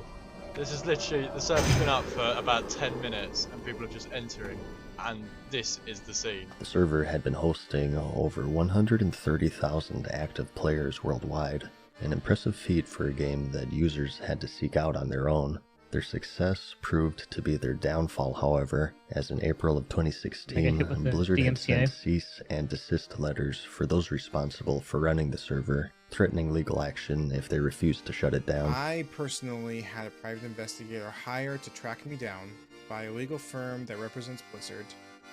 He called numerous people in my life, including my employer, my owner of my company, to confirm information about me so he could serve me papers at 10 p.m. on a Wednesday night, slamming and knocking on the door, freaking the crap out of my wife, and waking up my baby daughter in the next room. They would comply shortly after, as tens of thousands of players logged in one last time to say farewell to the community that they had built. The shutdown, although completely within Blizzard's rights legally, naturally sparked outrage among the private server community. A petition was created for an officially developed Blizzard Legacy server, and it would reach nearly 300,000 signatures in the span of 2 weeks. And although it didn't provide immediate results, much like the infamous "you think you do, but you don't" quote, it would prove to be a critical moment in Classic's history. I still think it's funny that Jay Allen's the one who gave the announcement about vanilla.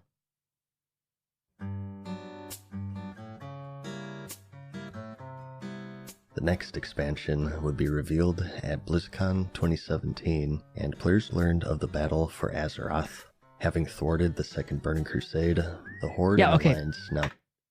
See, I think one of the other problems is, too, the announcement for BFA happened before the end of Legion. The finale, if I remember right, the Argus raid had not happened yet. It had not come out yet. So the end storyline for Legion hadn't happened yet, so we didn't know how shit was going to end, and then all of a sudden now we're at Lordaeron. Like, okay. Turned their attention on each other and would stage an all-out war over a new resource called Azerite. That's true. This resource would serve private as servers a can way have more to people in empower one spot a new than the real amulet, servers. the level of which would unlock traits in accompanying armor pieces. The system had been set up similarly to the previously successful Artifact system, and advertised increased customization and player agency, allowing them to tailor their characters to suit their gameplay style. You might find a power that makes you think twice about using a talent that you'd previously written off. Yeah, that didn't happen. You'll certainly find combinations that reinforce your favorite way to play your character. One of the main methods of obtaining this resource... Another thing too is this expansion also had, like WoD, had some extreme potential because they could have, like, the Warfronts. The Warfronts could have been so goddamn... I mean, their servers can't do it. Like, as you were just saying, like, they can't support more than 5 people in the same spot without the server exploding. But if the Warfronts were actually PvP, that would have been so cool. Like, if you actually had, like, AV or, like, Arctic Valley kind of combats in that large-scale combat that were more PvE-centered PvP battles, would have been so cool. Island expeditions, where a team of 3 players could fight against another totally underbaked, 100%. Or AI for Azerite. It could have been throughout the it would have been island, fantastic with random enemy selection, placement, and quests serving as the primary means of attempting to add replayability and longevity to them. I think all the Azerite stuff here was wasn't the downfall because they've been dealing with this, for so many things. But when you have so many multipliers happening where this ability triggers this ability, which triggers this multiplier, which triggers this ability, and then you have so many of these multipliers and factors being involved that change the other numbers and stuff like that, and then you have 40 people together that all have to have all these calculations happening at the exact same time. It makes sense why the servers can't handle it, even if it's just basic math. It's just not at a real time. You just can't. It's something that we're calling dynamic replayability. Every time you come to this space, the puzzle is different. The creatures are in different locations. There are additional gameplay elements scattered throughout the world. Yeah, and all it's always a little bit two different. locations. Warfronts were a new feature, which were reminiscent of the original strategy games that the MMO was based off of. In here, you would battle for resources, and construct and upgrade buildings, and fend off troops with the ultimate goal of defeating the enemy commander. These wouldn't be the only announcements the World of Warcraft team had, though. And I want to talk about ice cream. Ice cream is great. Ice cream is one of my favorite desserts. Is it really, though, Jay? Personally. Is it, Jay? I love chocolate. And I love cookies and cream. Cookies and cream is actually my all-time favorite dessert. Is it bad design? But I understand that for some of you, 100%. Your favorite flavor is vanilla. Though for years they had claimed a re-release of previous versions of the game was impossible, World of Warcraft Classic would be unveiled, combining the updated Legion client with old data discovered on a backup of a backup held onto by an ex-employee, A small team dedicated their efforts in providing a home for the ever-growing population of vanilla fans in place of the one that they had not so long ago taken away. Details of development would follow shortly after, with a philosophy of changing as little of the game as possible in an effort to most accurately recreate the experience as it was from 2004 to They did a good job with that, I'd say. Including a phasing schedule to match roughly the original release schedule, and as requested by the player base, the absence of many features such as the dungeon finder, looking for raid mode, and the endgame cash shop, to name just a few. The classic was well done. Legion's recent success, keep the correct quality of life stuff than ever before. that just should have been in the base game. Soon saw its release in August of 2018, selling 3.4 million copies on its first day, breaking the record initially set by Cataclysm in 2010. However, when the honeymoon phase ended, the faults of the expansion started to become clear. The Azerite armor system, which was said to hold major traits that altered how classes played, instead were a series of incidental procs that rarely did anything other than increase damage. The last Blizzard project that had actual passion in it, I believe damage that. mitigation, with some being just base stat increases. You might find a power that makes you think twice about using a talent that you'd previously written off, and you will certainly find combinations that reinforce your favorite way to play your character. Not at all as gameplay altering as advertised. And despite BFA being centered around a faction war, Warfronts were exclusively a PvE game mode that were also nearly impossible to lose, with the only recorded losses resulting from the entire team waiting within the base until they were overwhelmed. Wow, I'm screenshotting this. Due to this extreme lack of challenge, Asmund managed to actually lose a more of a Warfront chore than anything else. And as for island expeditions, players saw little replayability in the randomized selection of enemies, and behind the bells and whistles was a simple and repetitive truth. Rush to get the required amount of Azerite before the enemy team does, and as a result, the game mode would become very repetitive very quickly. The story would also come under heavy criticism. The whole expansion would have a heavy focus on Sylvanas Windrunner, the leader of the Forsaken of the Horde, and throughout BFA's 2-year run, she would face many major lore characters and even entire armies, outwitting them at every turn or dispatching them with ease in combat. The decisions she made often came with no reasonable explanation or logic, leaving the player base in the dark for the entirety of the expansion, and many would liken her to a Mary Sue, a fiction archetype who is... They could have set up for Shadowlands so much better if they had more things to show that the jailer had something to do with her decisions up to this point. But they didn't, because I really don't think they had written that far ahead. I think they're like, oh, we'll just have her do this, and then they do minor retconning to say why she did this.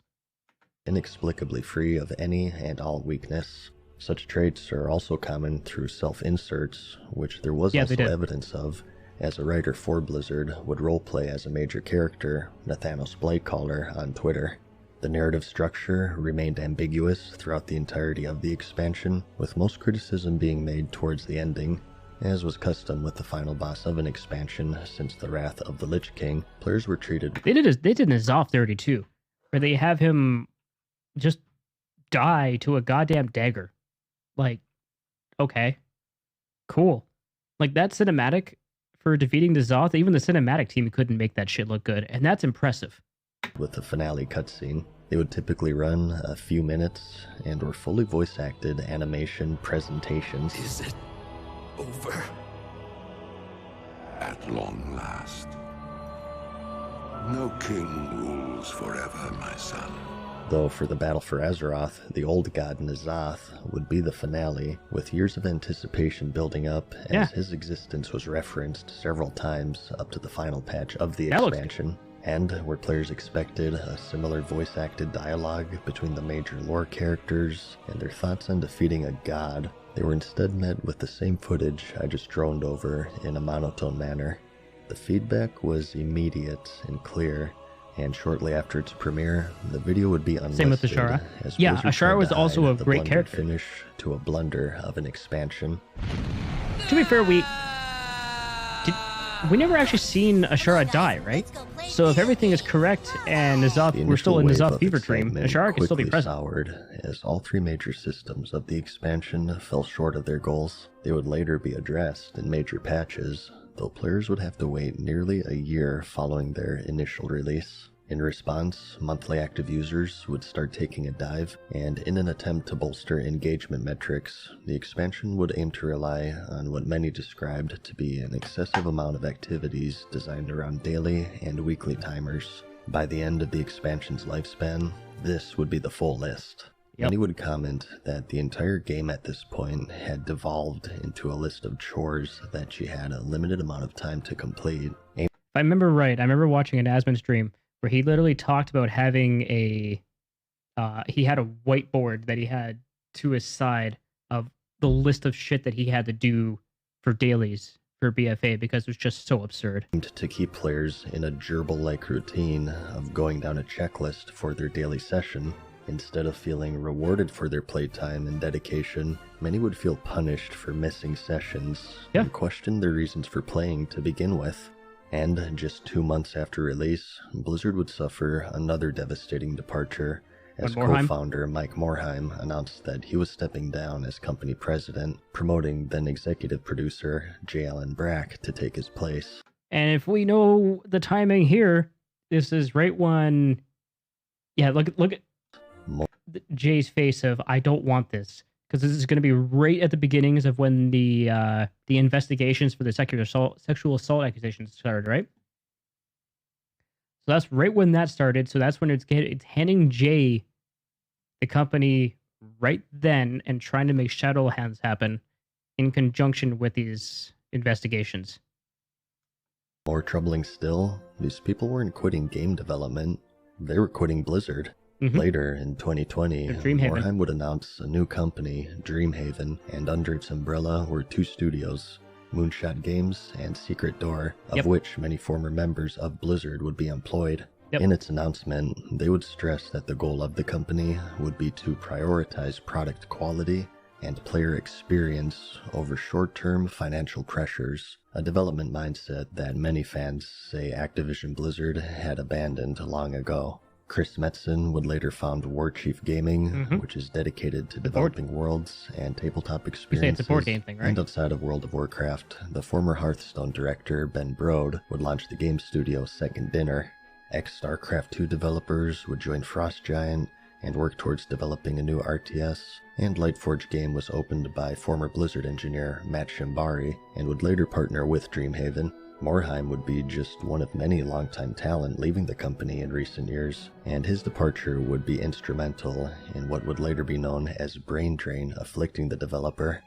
Is Ian the only one left? I know Ian's not an OG, but he's been there long enough that he pretty much is at this point.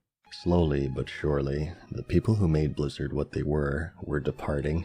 This rash of departures would be downplayed as ordinary for the world of game development, in that the games were more about the team rather than individual members. But internally, employees shared a different story. Rather that these people were irreplaceable mentors, and that they drew inspiration from each other, and that each departure would be accompanied by a negative, cascading effect to those left behind. And just months later, another co-founder, Frank Pierce, would be the next to announce his departure, leaving just Alan Adam as the last co-founder standing. Development with Classic was progressing steadily, and a release date for the summer of 2019 was announced. A new game within the Warcraft franchise was also revealed. Warcraft 3 Reforged would advertise fully remodeled characters and animations, as well as retuned maps and campaigns in this modern-day remaster, with a set release year of 2019. This would later be delayed to January 2020 in an official post, citing delays in development and the desire to retain a high-quality standard that the player... Hold on a second. We felt the need for a little extra development time for finishing touches. I think that's a pretty bold statement to make considering how that turned out. I think it needed a little bit more than finishing touches.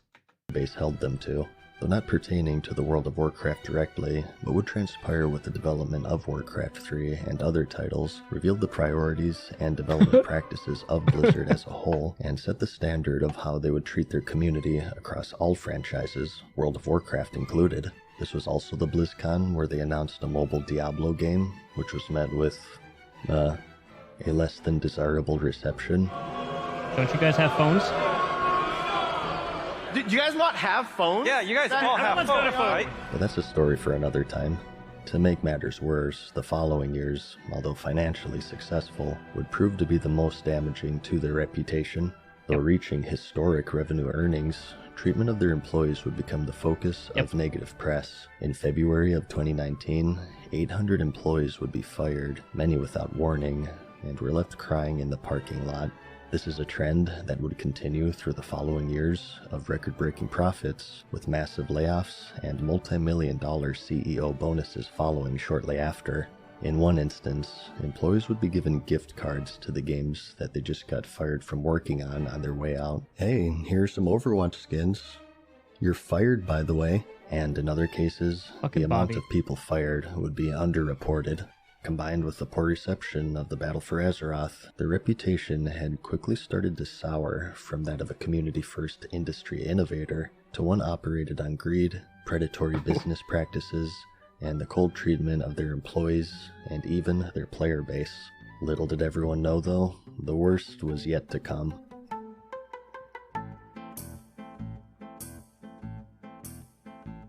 Since 2008, they had hosted an esports event called the Arena World Championship, or AWC, where high-end competitive players would face off. Oh, is this the thing? Yeah, I remember this.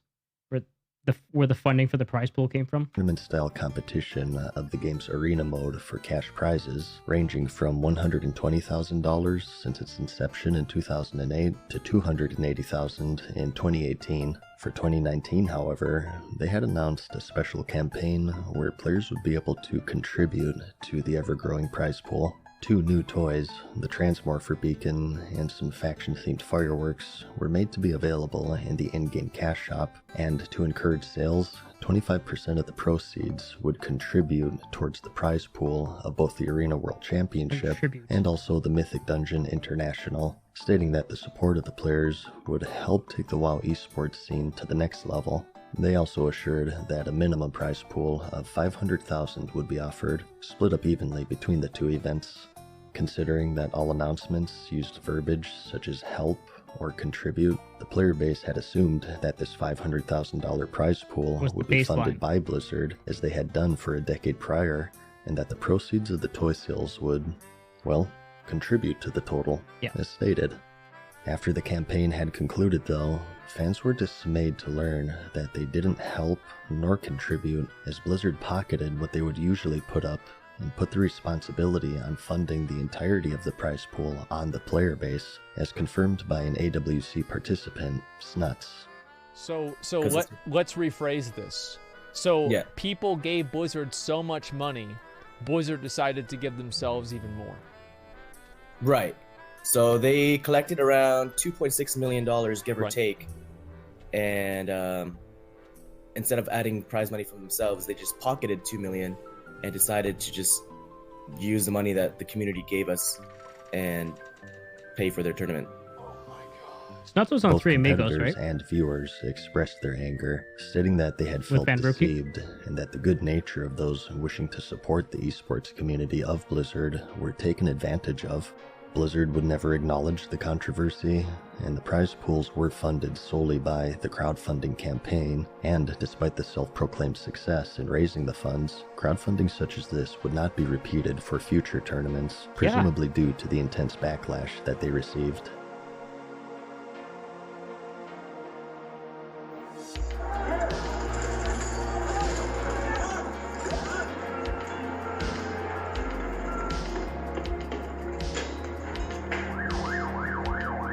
Oh, yeah, okay. World of Warcraft wasn't their only franchise that would be at the center of controversy, and soon after, their Hearthstone division would attract the attention of national media. Here's a story which just won't go away. Activision Blizzard. It has suspended a gamer and taken his prize money away because he made comments supporting Hong Kong protesters. The protests in Hong Kong were at their climax at this point.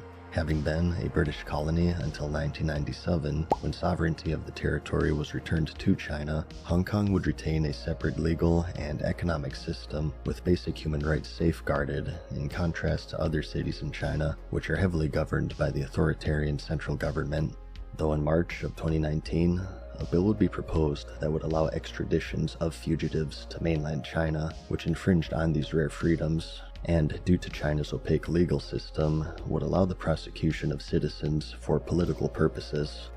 Citizens held marches in protest, which quickly turned violent after they were fired upon with tear gas, rubber bullets, pepper spray, and even live rounds as the situation spiraled out of control. In October of the same year, a tournament competitor, Jung Nai-wan, or Blitzchung, after a victory took out a face mask similar to those being worn by the Hong Kong protesters and voiced his support to them, quoted "Liberate Hong Kong, the revolution of our times."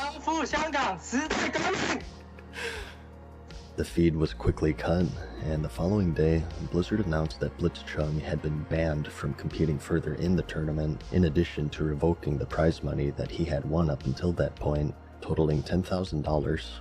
Additionally, he would be banned from competing for a full year, and the two casters interviewing Blitzchung at the time would also be fired. As a result, Activision Blizzard would swiftly come under heavy criticism, as many saw morality cast aside for vested financial interests. Players of another team, American University, would add their voices to the protest, which was also quickly censored and condemned by Blizzard. Spirit. And that is game WPI with the win. The winners Similar to Blitzchung, they would also be banned from competing in future tournaments, this time for 6 months. Shortly after, then President J. Allen Brack released a statement saying that the penalties were not appropriate and that Blitzchung's winnings would be reinstated to him and that his ban would be reduced to 6 months, down from 12. Were they, though? And also state that their business dealings with China had no influence on the initial penalties. Oh yeah, sure. Brack would open up the following BlizzCon with an apology to the mishandling of the situation, stating that their actions would speak louder than words. But our actions are going to matter more than any of these words. A phrase that the Blizzard community would quickly become very familiar with. In the same BlizzCon, the new expansion for World of Warcraft would also be revealed. Players would enter the Shadowlands and join factions called Covenants. Similar to the Order Halls in Legion, these would serve as a base of operations for players to conduct their campaign and also gain unique abilities and perks. They would also explore the Tower of Torghast, a randomized 1 to 3 player dungeon crawl with powerful affixes to power up their characters, and upon completion, gain the ability to craft legendary armor pieces, similar in function to those of the Legion expansion. Though following the poor reception of the Battle for Azeroth, many more would look at the reveal through a more critical lens.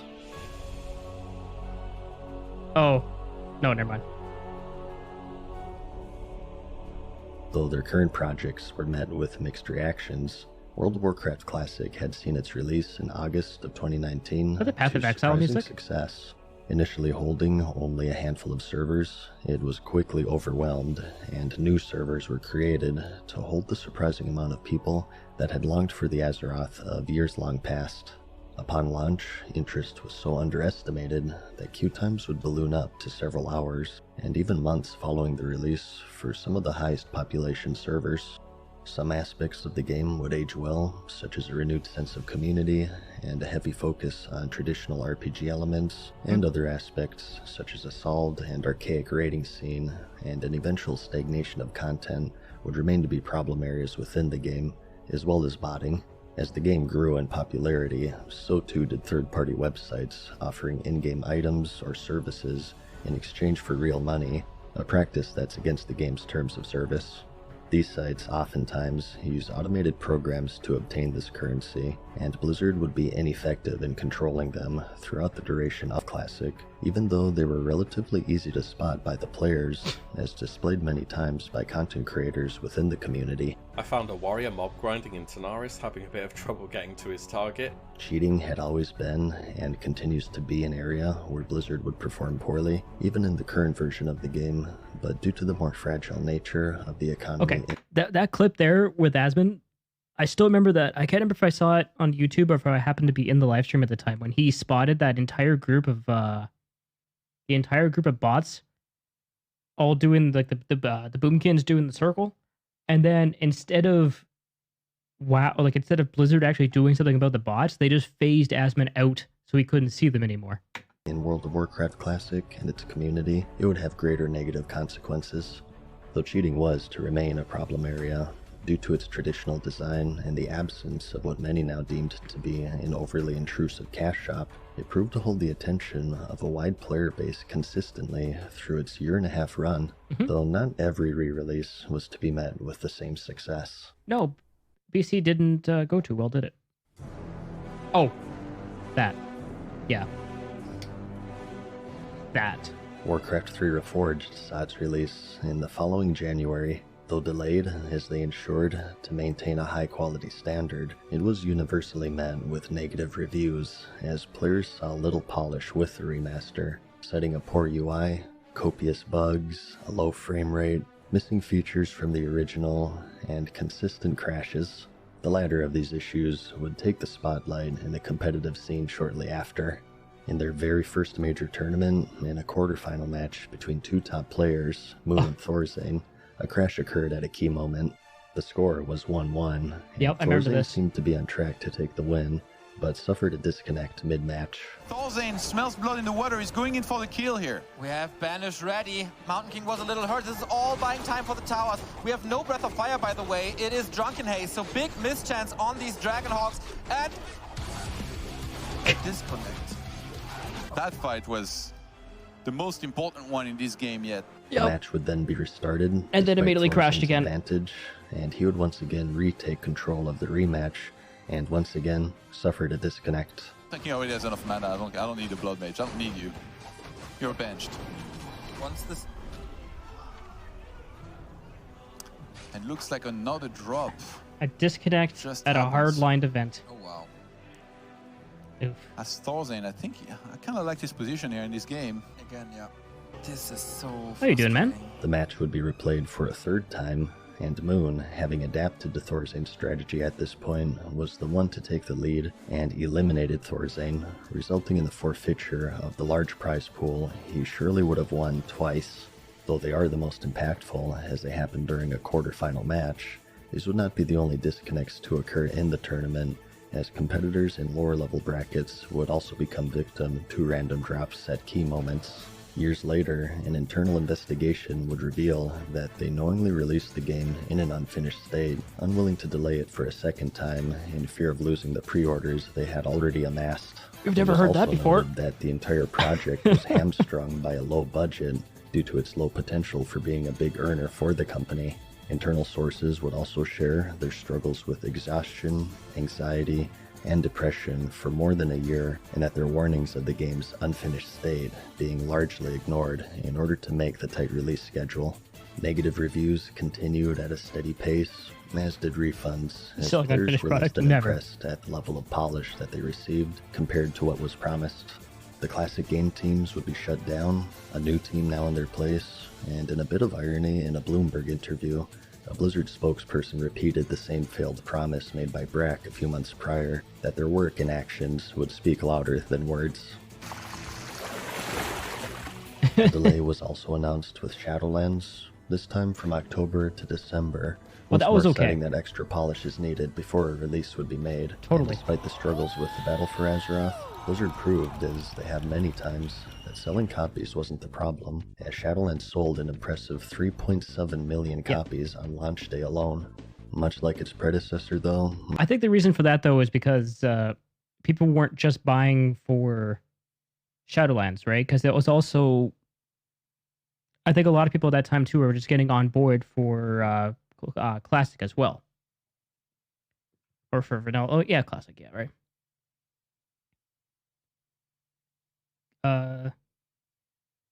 From Dream Theater, as in at one of the concerts, or?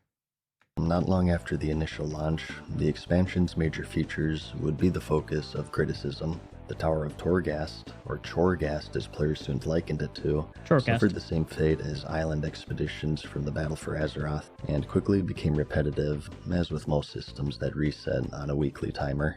As for the expansion's high-level zone, the Maw, due to the player's inability to mount, it was seen to be unnecessarily frustrating to navigate, and formulaic to other such zones released in the past. By now, players were noticing a pattern of high-level zones with new reputations and excessive daily timers such as quests, rare elite enemies, and treasure chests. As for Covenants, they received a mixed reaction. Oh, some yes. praising the unique abilities Sorry. and aesthetics obtained from choosing a specific faction, and others condemning them for being unbalanced, thus burdening them with regret if they had made a poor choice. Some people's classes, 40% of their damage is just their Covenant ability. They're all over the place. They're a mess. Some would also take issue with being locked out of a large amount of content offered from the other Covenants, as choosing one meant excluding 3 others, Oh, the though a Covenant time-gated storylines. quest was available should they feel the need to switch.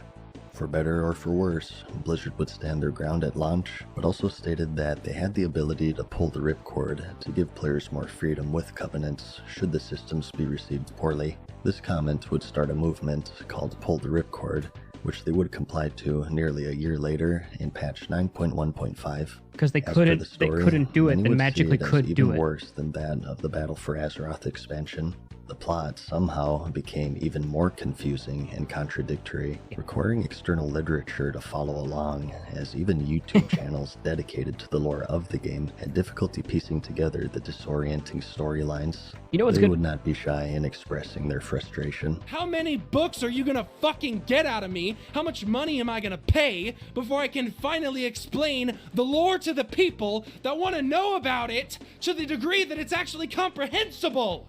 Like, you know what's good when Noble is like, I don't know. God. I will never serve. Major cutscenes would continue to be unlisted on their YouTube channel in response to the negative reception. Only time will tell of the fate of the Shadowlands, if it'll go down as a good or a bad expansion, but players are quick to note the similarities between it and the Battle for Azeroth, Yeah. where the major systems are released in a poorly implemented state, only to be addressed in patches several months later, and many at this point would take notice to a rising contender within the MMO genre. Over the years, Final Fantasy XIV would slowly but surely gain a sizable subscriber base. Following a failed initial launch in 2010, after listening to player feedback, the MMO was remade in many ways and relaunched in 2013. It's almost like they It have would passion. see steady growth due to these improvements, and also the shortcomings of the World of Warcraft. And as players became increasingly embittered with Shadowlands, they started migrating over, including major streamers and YouTube channels, creating more tension within the already tribalistic MMO community, as players, content creators, and even employees would take shots at each other over social media. Fired Matthews and the Dreadlords Though have done well. subscriptions Yep, I agree remained with to be that. hidden, third-party analytics began favoring Also, everything Final with the Zone of Fantasy Alden Weald was 14 also to be very the most good. active MMO, with Blizzard even sending out surveys attempting to gauge interest in it. For the first time in many years, it was becoming clear to many that the World of Warcraft was losing its hold on the genre. You're seeing them April 30th. They were supposed to come here too, but I don't think it'll At happen. BlizzCon 2020, the next step for Classic was announced, and as many expected, players would begin their second journey into the Outland in the Burning Crusade Classic. Much Okay. like the base game, the first expansion would be recreated Portal closely Pass. to its original run in 2007, but with one exception, the addition of a major cash shop element, the character boost. We are going to offer a level 58 boost for purchase, but it does come with some restrictions. So it's going to be 1 per account. It's not going to be usable on Blood Elf or Draenor. It'll have some dungeon. For many players, the feeling of anticipation was quickly replaced by that of betrayal, as character boosts, among other paid services such as the WoW token, were specifically stated not to be released in the classic version of the game, as they didn't exist back then. Ultimately, the character boost would be a one-use service, bringing any character to level 58, and was offered in a bundled package that also included other digital rewards, including a mount, a pet, and a toy. Ignoring the fact that they had lied, Blizzard would pitch that it was intended for new players who didn't have the time to level. There's a lot of my friends, for example, who maybe didn't really play Classic when it first came out, right? And so now they're behind. And they're interested in playing the Burning Crusade. We want to make sure that those people are served too. They would have and one played of the ways normally. we can do that is provide a boost to people who are interested in coming back. I think if the boost was provided to people who already had level cap, was purchasable it wouldn't by have been a big everyone, deal. even by those who already had high-level characters. In addition to the boost, Blizzard had also announced Classic-era servers for those who preferred the vanilla state of the game, but this too would be met with controversy, as there would be a $35 charge in transferring characters to both states of the games, as characters that players spent the past year and a half leveling and gearing would be dangled in front of their faces in the login screen behind the paywall. The outrage was immediate, and Blizzard would respond by lowering the charge to $15, down from $35. As for the boost, the community was quick to point out the dangers of releasing such a service, such as the abandonment of the old world, and how bots, which had already been a major problem in Classic, would become empowered with the ability to skip towards the end game, making them capable of farming higher-level materials almost immediately, thus having a greater negative effect than they previously had. Many also warned that accepting a service as major as this would lead Classic down the same familiar road, and that it would suffer the same fate of the game that spawned its existence to begin with, in addition to creating an unfair, paid element that let players pay to skip what other players had already worked for. Though these worries would ultimately be ignored, and a level boost was released despite the backlash. Footage of boosted characters botting started to appear immediately. Literally every single bot without They've been doing fail free transfers was on a Classic level servers for a while now. 58 boosted character. those The biggest limitation servers of now. one per Fair. account for bots is completely irrelevant. As expected for them, it's just a huge time save from actually having to level. And many saw an old world now abandoned, as the boost now loaded the majority of the player base directly into the Outland. One of the core design philosophies of Classic had been betrayed. A large portion of the player base at this point were refugees from current World of Warcraft, due to in large part of the overzealous cash shop, which was promised to be absent in the recreation. Shortly after, a WoW token with the Green Burning Crusade background was data mined, and players took to the forums, creating numerous threads asking for confirmation whether this was planned to be released in Classic, and once more, were simply ignored. Still to this day, several months later, there's no confirmation, yes or no, of their plans to implement it into the game. This betrayal proved to be the final straw for many of the player base, including the highly intelligent, not monotone, and physically attractive YouTube user MadSeasonShow, whom after 16 years playing and 7 years on YouTube, had announced his retirement. The heart and soul now ripped away once more, Classic's population began to wane drastically, and the remaining players would comment on the second foray into the Outland becoming more and more empty with each passing day. Some of those who remained chose to rebel by targeting other players who had purchased the level boost bundle by performing an in-game emote /spit on anyone seen riding the Can't do that anymore, can ya? In response, Blizzard disabled the emote when targeting another player. Alright, let's see if we can spit on someone.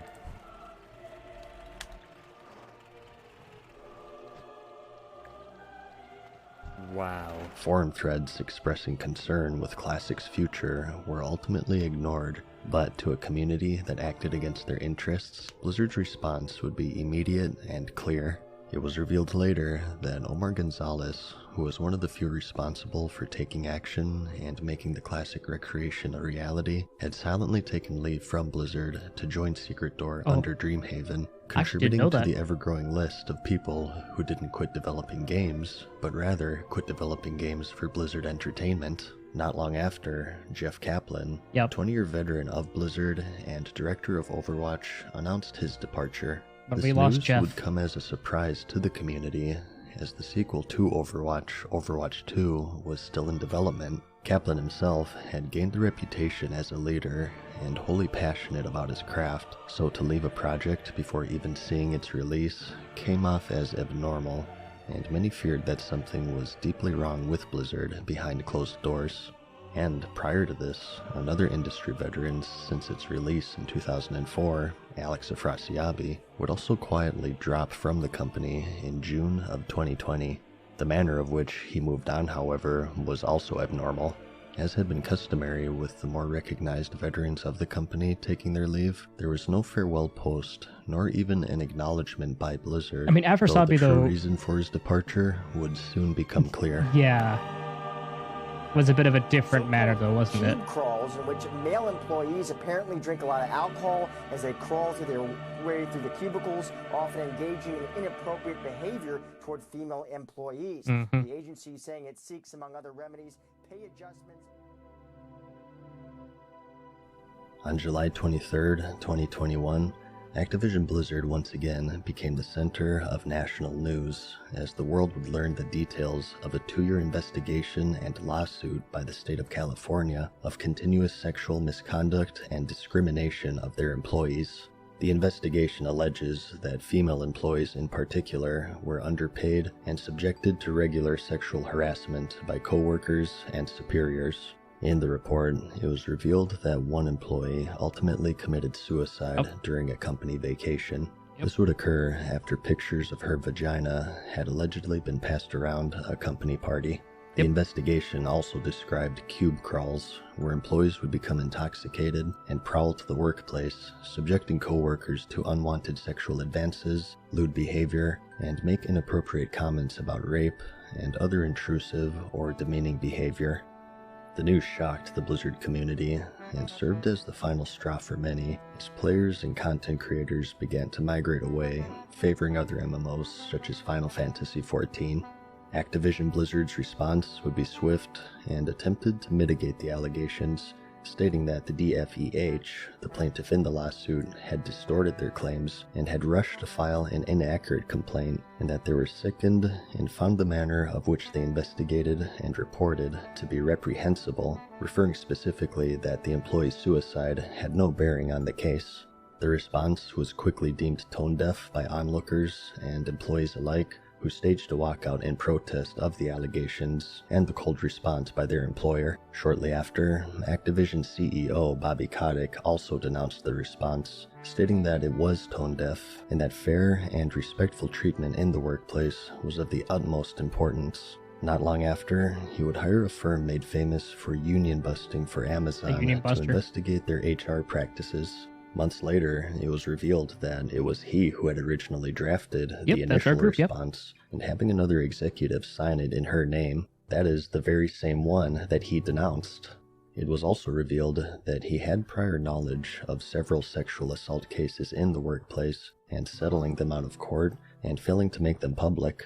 In one instance, he threatened the life of one of his assistants. In response of this news being made public, he would reiterate his commitment to the safety and equality is this his amazing video? Anyone who doubts my conviction to be the most welcoming and inclusive workplace doesn't really appreciate how important this is to me. In August, the DFEH accused Activision Blizzard of destroying documents relevant to the investigation in violation of their legal obligation to not tamper with evidence of an ongoing lawsuit, though this claim would be quickly denied by an Activision Blizzard spokesperson. Pictures and conversations relating to the Cosby Suite were also leaked, the nickname for Afrasiabi's hotel room from BlizzCon 2013, after the former comedian Bill Cosby, who had at that point faced multiple accusations of date rape. In an internal email, President J. Allen Brack stated his respect and care for equal treatment, and that Gloria Steinem, a well-known activist for women's rights, was a revered name in his household, having failed to grind the reputation to reach exalted, despite being human and having the diplomacy racial. What a casual. The response wasn't received very well for some reason, and shortly after, he would step down as president, ending his near 3-year tenure, and was replaced with a 2-person team, Jen O'Neill and Mike Ybarra, the former of whom would announce her departure just 3 months later, stating in an email to Activision's legal team of her lack of faith of their ability to change, and that she herself faced sexual harassment earlier in her career at Activision. She also revealed that she was being paid less than her co-leader, and that although equal pay was negotiated by both she and Mike Ybarra, it was only offered to her after she announced her resignation. She also described attending a 2007 party with Bobby Kotick, where scantily clad women danced on stripper poles. Yeah, well, I'm gonna go build my own game dev studio with blackjack and hookers. As for Mike Ybarra, he would quickly come under controversy not long after his new position for a tweet advertising selling raid carries for gold. While this isn't against the game's terms of service, it remains to be a controversial point within the World of Warcraft community, as it edges the line of pay-to-win due to the player's ability to purchase gold with real money. As details of the investigation unfolded, many employees would quit or be fired, including senior game designer Jonathan LeCraft, the lead level designer of Diablo 4, a level designer of World of Warcraft, as well as the inspiration for the Overwatch character, Jesse McCree, and Diablo 4's game director, Luis Barriga, was also revealed to no longer be a part of Blizzard, leaving the upcoming action RPG without two critical leaders in the middle of its development. In response to McCree's involvement in the scandal, it was announced that the character McCree would be renamed, and that once again, actions would speak louder than words. Blizzard at this point would also begin a series of in-game changes, such as removing items and references they deemed to be inappropriate given the circumstances, such as changing pictures of women into fruit. Turn them into fruit. Joke emotes that were deemed to be highly controversial would also be removed. Like slash if fart. If there are any children in the room right now, I advise you at this point to cover their ears.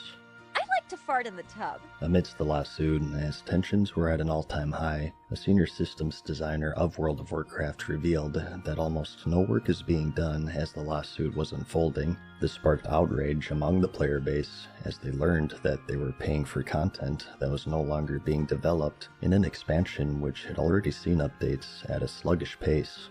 In response to the backlash, we're almost there. A senior game producer labeled those complaining as part of the problem, as employees continued lashing out and placing blame on their players and community figures.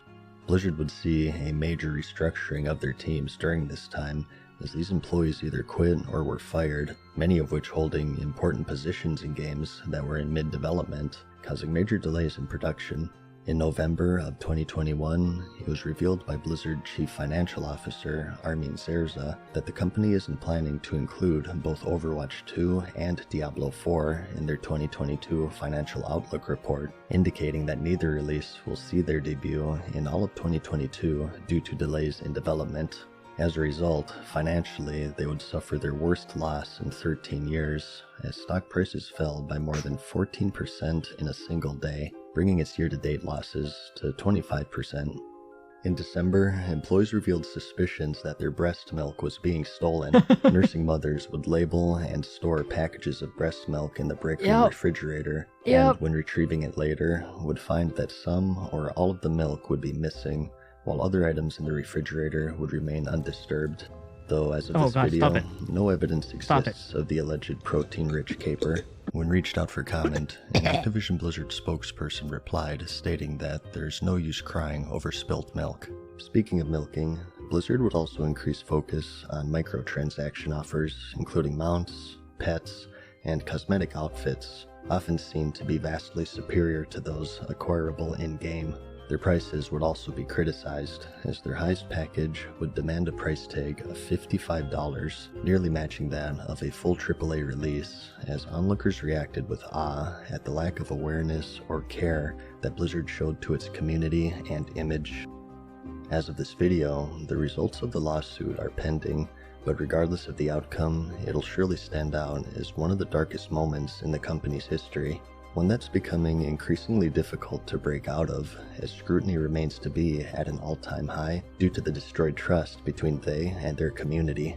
As a result, a situation has been created where any flinch, positive or negative, is met with dominating pessimism.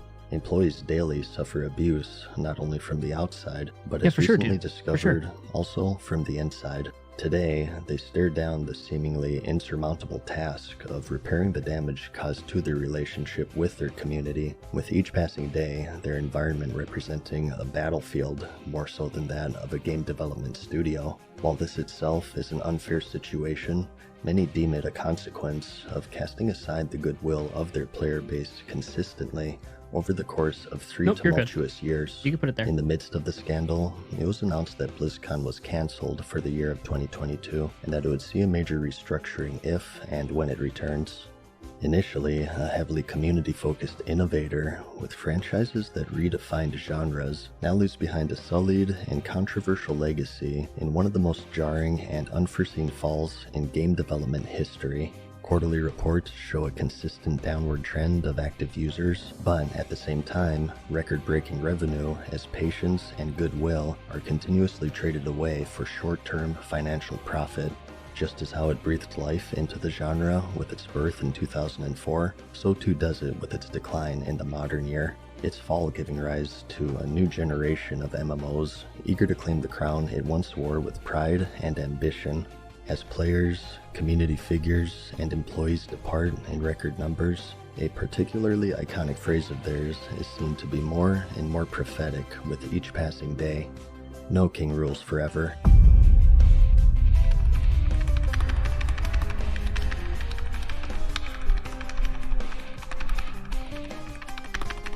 We are going to offer a level 58 boost for purchase, but it does come with some restrictions. So it's going to be 1 per account.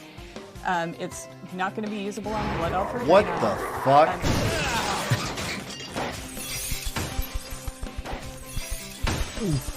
Hey, boss, now that you're done with your video game, and I don't mean to rush you or nothing, but we got a lot of people waiting to be sentenced to their eternal afterlife.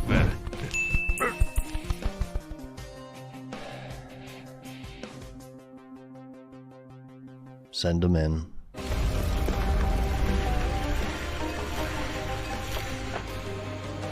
The state of California is suing video game company Activision Blizzard for sexual harassment and discrimination. They basically suspended and took away $10,000 and his prize money. Anyone who doubts my conviction to be the most welcoming and inclusive workplace doesn't really appreciate how important this is to me. I don't want to look like a scene. Man, Bobby. I really don't. We failed in our purpose, and for that, I am sorry. I accept accountability. And the community is full of a bunch of broken-hearted people who feel alone and are now feeling weird because they're stuck between a weird spot of supporting the company that makes the game and not wanting to support these weird fucking ass grabbers.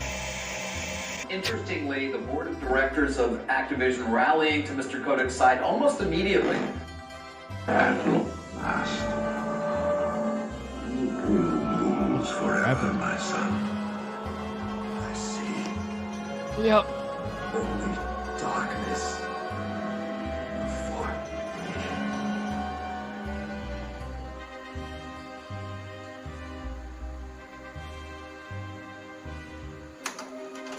Well, we made it.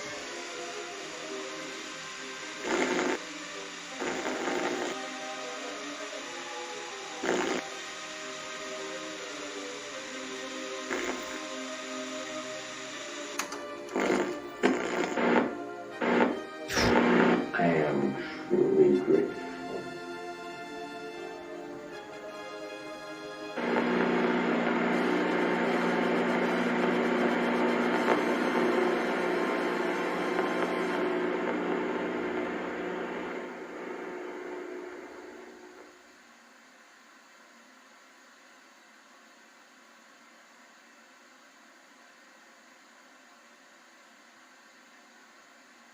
And there we have it.